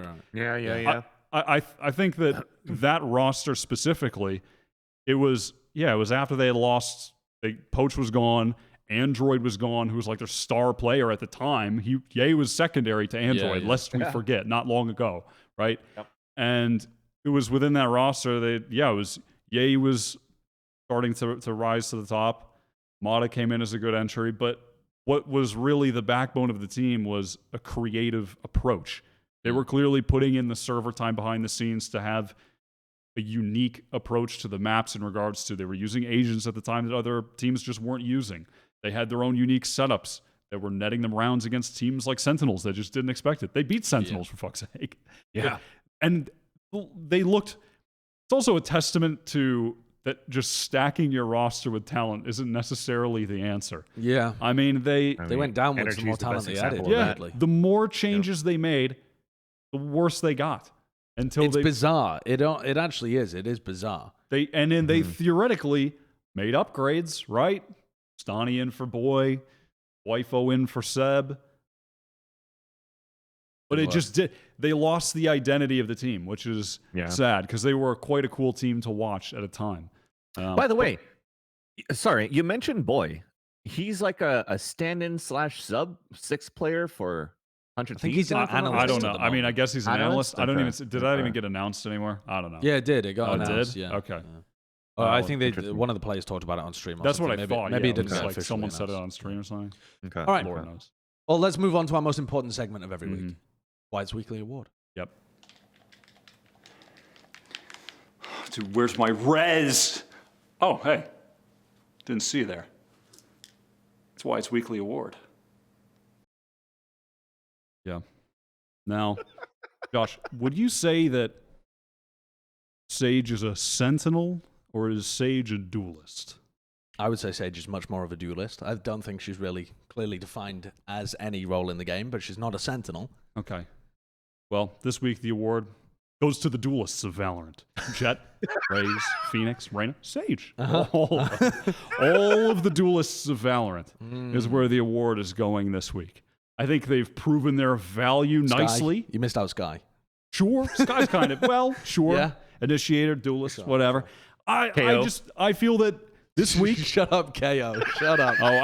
Do you know what's hilarious? I said Sage before Yoru. Forgot Yoru was a playable agent in the game. Yoru doesn't get this award. No, Yoru doesn't actually get the award. Sorry, Yoru. Sorry, Yoru. Goes to all the other agents that aren't you. I just think that the duelists, they showed their value this week. Perfect, Kurt. Thank you. That's exactly correct. Well done. Yeah, I think that there has to be a lot of credit given to the duelists. They proved their worth over the tournaments this week. If you're playing Jett, you're winning games. You're playing Raze, you're winning games. You know what I mean? Yeah. Giants, sometimes they played both, and they were winning games. It's absolutely wild. Just a big shout out to the duelists this week. The duelists of Valorant. Nice. El Diablo and the rest. Yeah. All right. Well, That's a powerful award. That goes out to a lot of people out there. All right. Thank you, Vansilli, for coming on the episode. Thanks, guys, for having me. I've appreciated it very much. Yeah, that's the end of this week. Oh, we don't have anything else? No. Next week, we're doing power rankings. We're doing a conversation about the circuit. Like, what the fuck are we doing with all of this dead time? Like, the 5 months of the year that's left for all of these teams that haven't qualified. Yeah. And we'll probably talk about a bunch of roster moves because I imagine that some stuff will start to trickle out about what's happening. And then by the time we actually put out our episode, the games are going to be beginning, I think. I believe so. Because they start next Wednesday. So next week's episode. Yeah, next week's episode will be happening at basically the same time as the games. So I imagine we'll be doing some co-streams or something like that will be occurring. I certainly will be. Yeah, I might tune my stream on for one of those as well because it's before Overwatch League kicks off. So perhaps I'll be persuaded. Vansilli, are you casting? Yes, I'll be on the analyst desk. So I won't be casting, but we'll be doing the 2-minute resume or recap the whole matches every time. You know what? I actually like being in between you guys this whole time and trying to go left and right to pretend that I was like sitting with you guys. Well, for the whole show, it was a little bit difficult, but we made it work. I appreciate it. Yeah, thank you very much for coming on. It's been a pleasure talking to you. We'll have to get you on. Likewise. And thank you so much, for everybody waiting at home. Oh, we have a welcome to member.